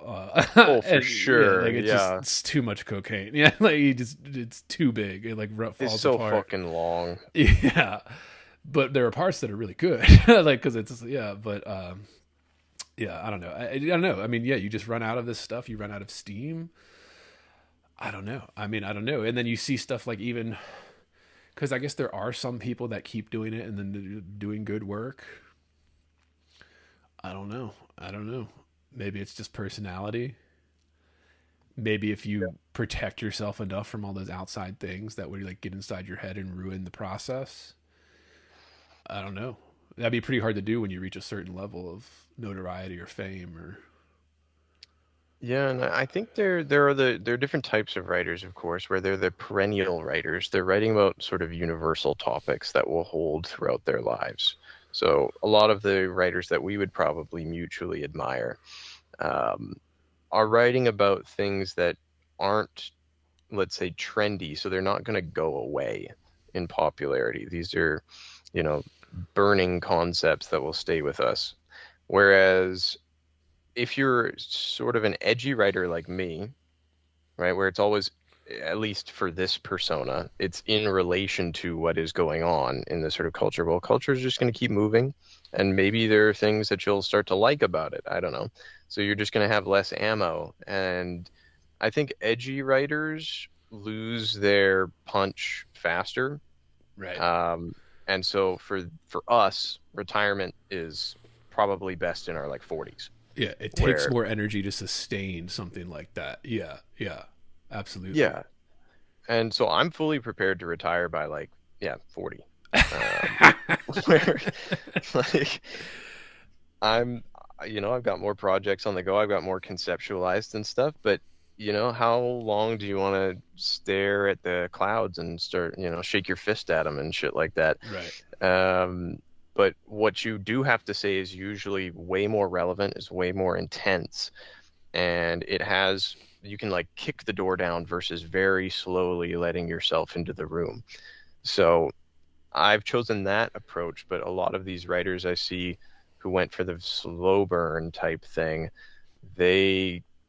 I don't know, they just can't really keep it up either, and they don't know when to quit. But I don't know, retirement, I think a lot of people, just put too much stuff out into the world now. And So, I guess money has an issue with that too. Like if you're a Welbeck or something, or even again, I know it's different, but even as Stephen King with this kind of, every time you put out a book, you're getting a nice check, even if the book sucks. It's getting published.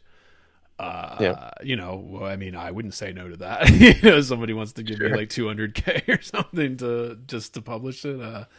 Yeah, maybe you keep going just for that, or I don't know. Yeah, it is kind of, I mean, it's hard to say. Yeah, it's interesting when you talk about, the trajectory of careers too. And I love doing that on this podcast too. Yeah. yeah. And I know we're bumping up against time here, but one of the themes that I always like to ask when writers come on here, especially people that are versed in poetry here, why does contemporary poetry suck so badly right now?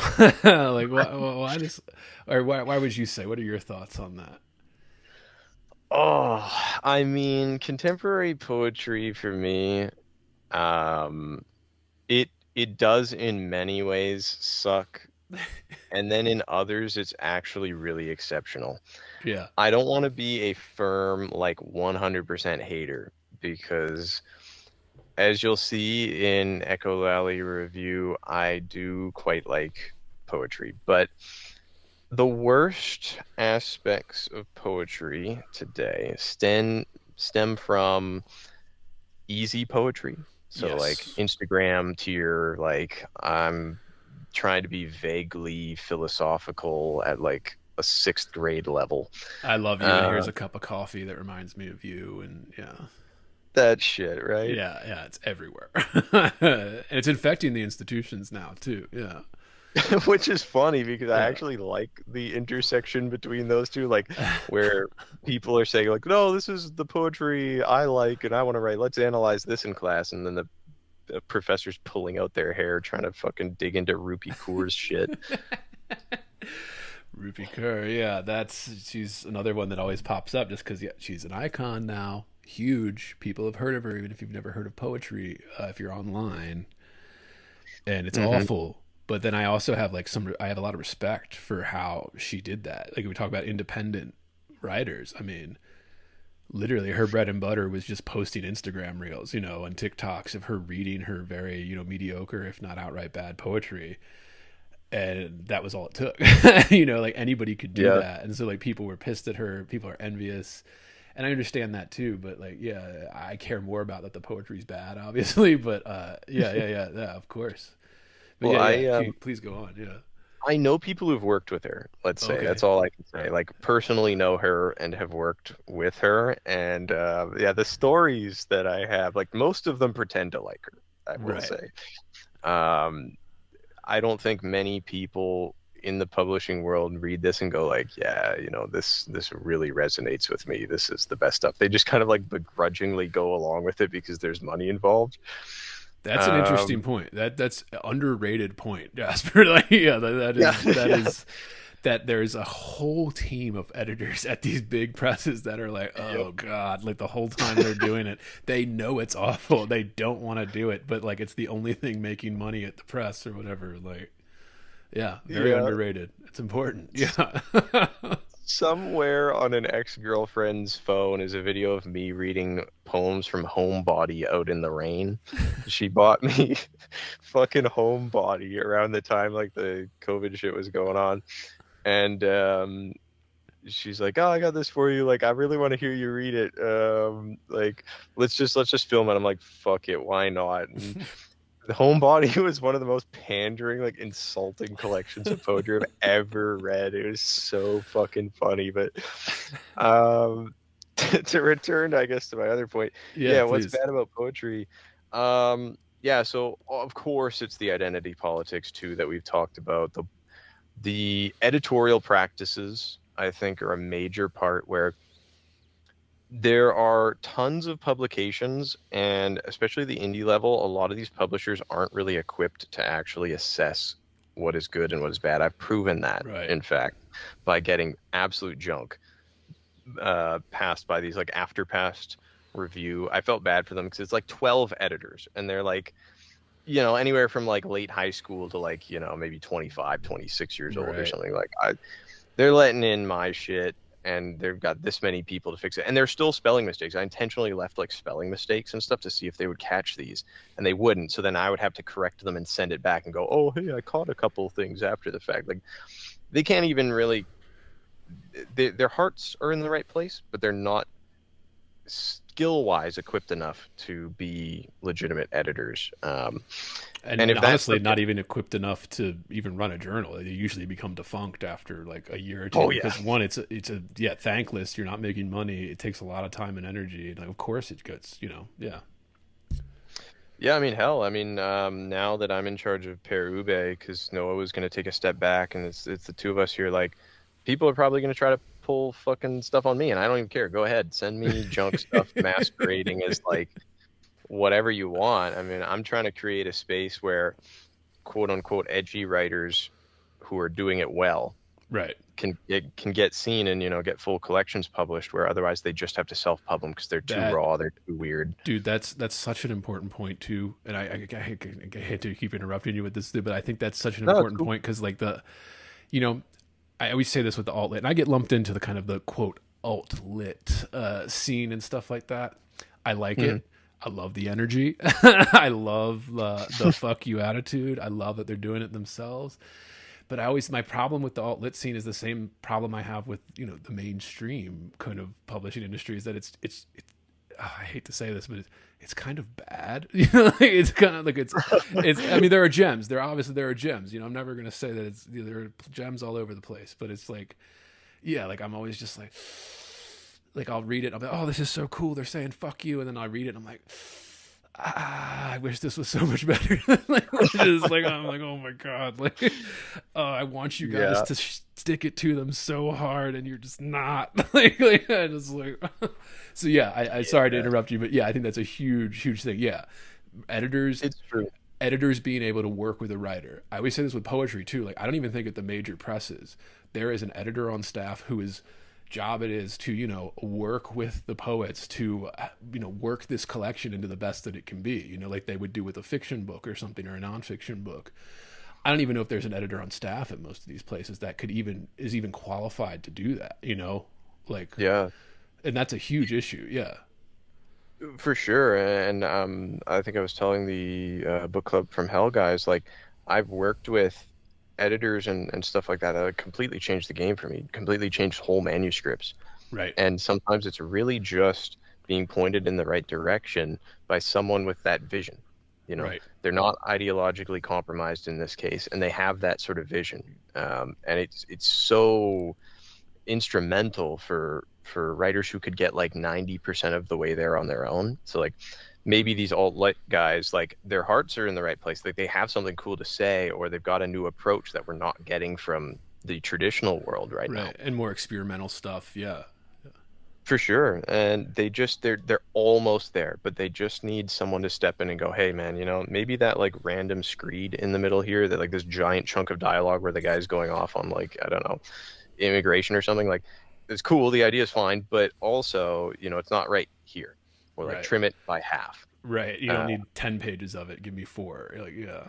Yeah, that sort of shit. And I mean, I'm hoping that I should have enough time. I've got other book projects on the go and stuff, but I should have enough time pretty soon to open up the press for Per Ube. And I want to take on full projects from prospective poets first, and then maybe if you can really sort of tug my sleeve on it, I'll consider a novel or two, because I'm comfortable in those realms as well. But I just feel they're more time consuming anyway. Poetry, we can get right to, we can fix that shit like almost instantly. So yeah, I'm going to start opening it up to poetry manuscript submissions, so that, yeah, I can hopefully live out my philosophy as an editor and all that stuff, and help other people kind of, I don't know, get heard, get their stuff out there, start a new little mini vanguard in alt lit where we actually really care about the technique as well as the subject matter.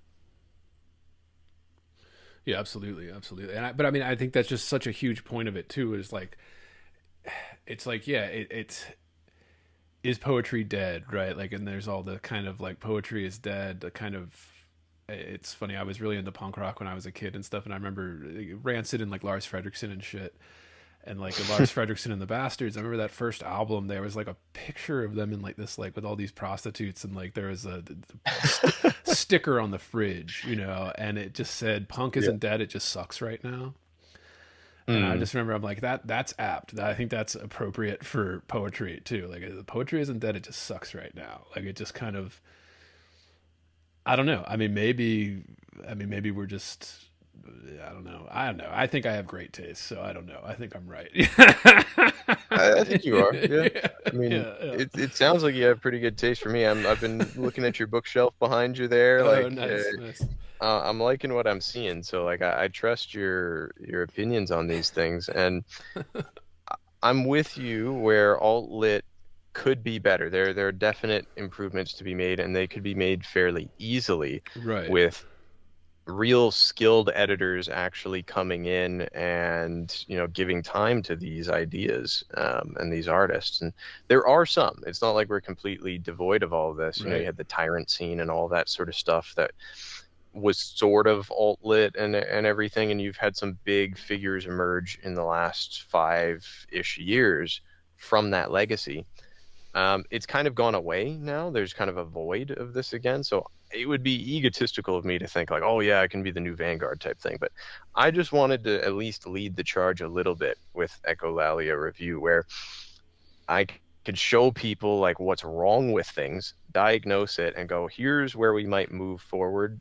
And obviously what comes next, at least in my personal progression as a poet, is what does good alternative literature that's more serious look like? And I've got a couple collections planned and such, but those are in the earlier stages.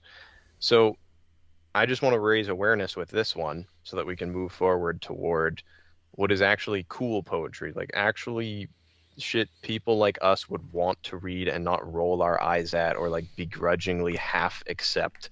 Like balls to the wall stuff in certain cases, if need be, really out there. Other times just experimental and not fucking gay and lame. Like that's the baseline, just not gay and lame. Like, I think the marketing too, for like the way a lot of the alt-lit scene has marketed some of those writers that did get kind of bigger, they're actually making money. I mean, I don't know if they're making a living, but they're making some funds off of it. It was the first kind of, they embraced the social media, internet marketing. They embraced this kind of meme marketing, like that you're seeing some of the larger presses and institutions try to embrace now, yeah. Definitely. Because I mean, I totally agree. And I think it's a great idea, because it does just need a little bit of like, yes, we want to experiment, but we also want good work. Like, we want to embarrass like the mainstream into acknowledging, that, oh, there's something here.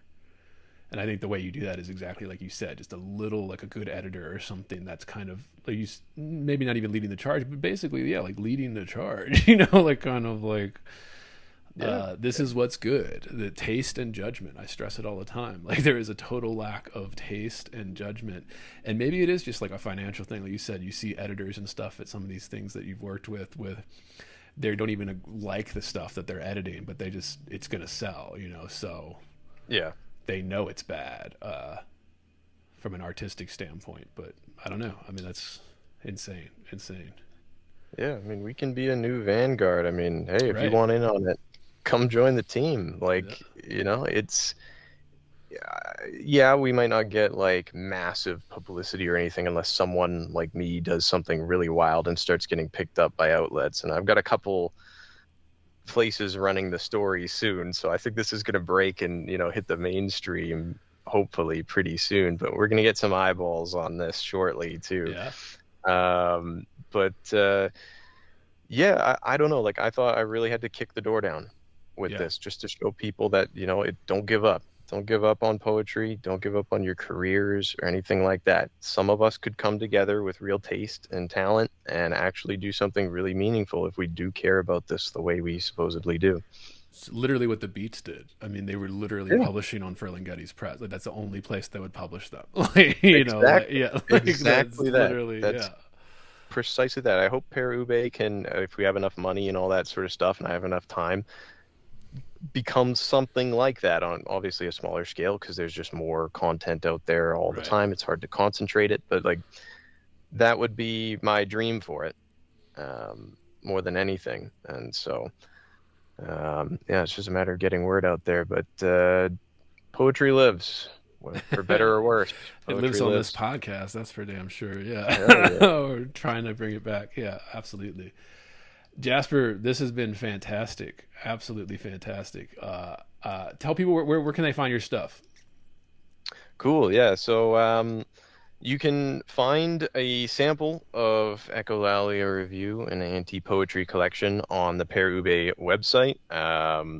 You can also read a sample. Amazon has been pretty generous with the sample they've provided for the Amazon listing, so you can actually read like 40 or 50 pages of it on there if you click the little button. Primarily, the point of sale right now would be Amazon. They were censoring it before because I had a gun on the cover. Oh. Yeah, there was a part. It's a standoff between a lion and a hunter, basically, to signal the tension, basically contained therein. But we've edited that now. We've censored it a little bit, so you can now find it on Amazon. You may have to punch in my name as well, just because the American one's a little weird. But yeah, so Amazon would probably be the big one. You can also, through the website or through just like my email, contact me if you want a digital copy for cheap, or for review, or you want me to really mail you a physical or some shit. I'm totally okay with doing PayPal that way, while we build a few more like points of sale. But this has odd dimensions and stuff, so we couldn't upload it to other additional points of sale. Like, it's very strategically designed, but that limits its sort of availability. So yeah, that would be where you can find it primarily. And yeah, just, I don't know if you have any questions about me or anything that we're doing or whatever, you can reach out to me at Jasper Ceylon at protonmail.com as well. Yeah, and that's all linked below as well, listeners. And Substack. You got the Substack under this name too. Oh yeah, right? true. Yeah, I'm gonna be doing behind the scenes stuff. So like more comprehensive breakdowns on some of the poems and like the what went into the experiment, but then also just kind of looking toward the future of poetry. I'll be doing different reviews and analysis and all that sort of good stuff. So that's the Substack is very new, but it's popping off. So Yeah. come hit me up on there. Yeah, absolutely. And that's linked below as well, listeners.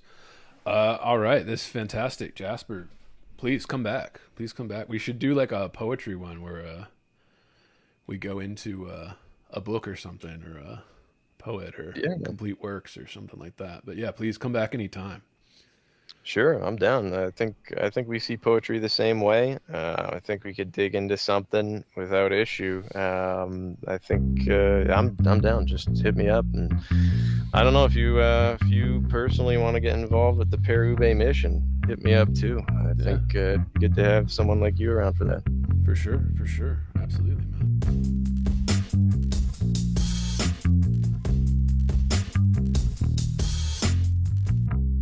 Heavy. Bored. Heavy. I am heavy. Bored.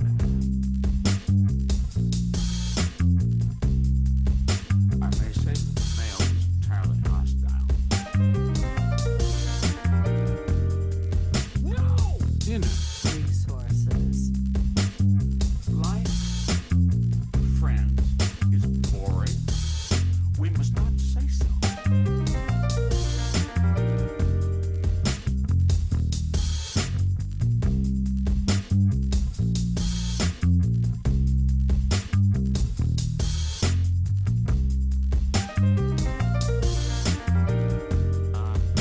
Are you radioactive now? Inner. Resources, American resources. Being bored? Some activities are intentional, right? It shows such a lack Heavy. of gratitude for life. Bored. I aspire to boredom, I Heavy. should say. Bored. Heavy. I am heavy. Bored. Has you the night sweats and the day sweats, pal? Pal, I do.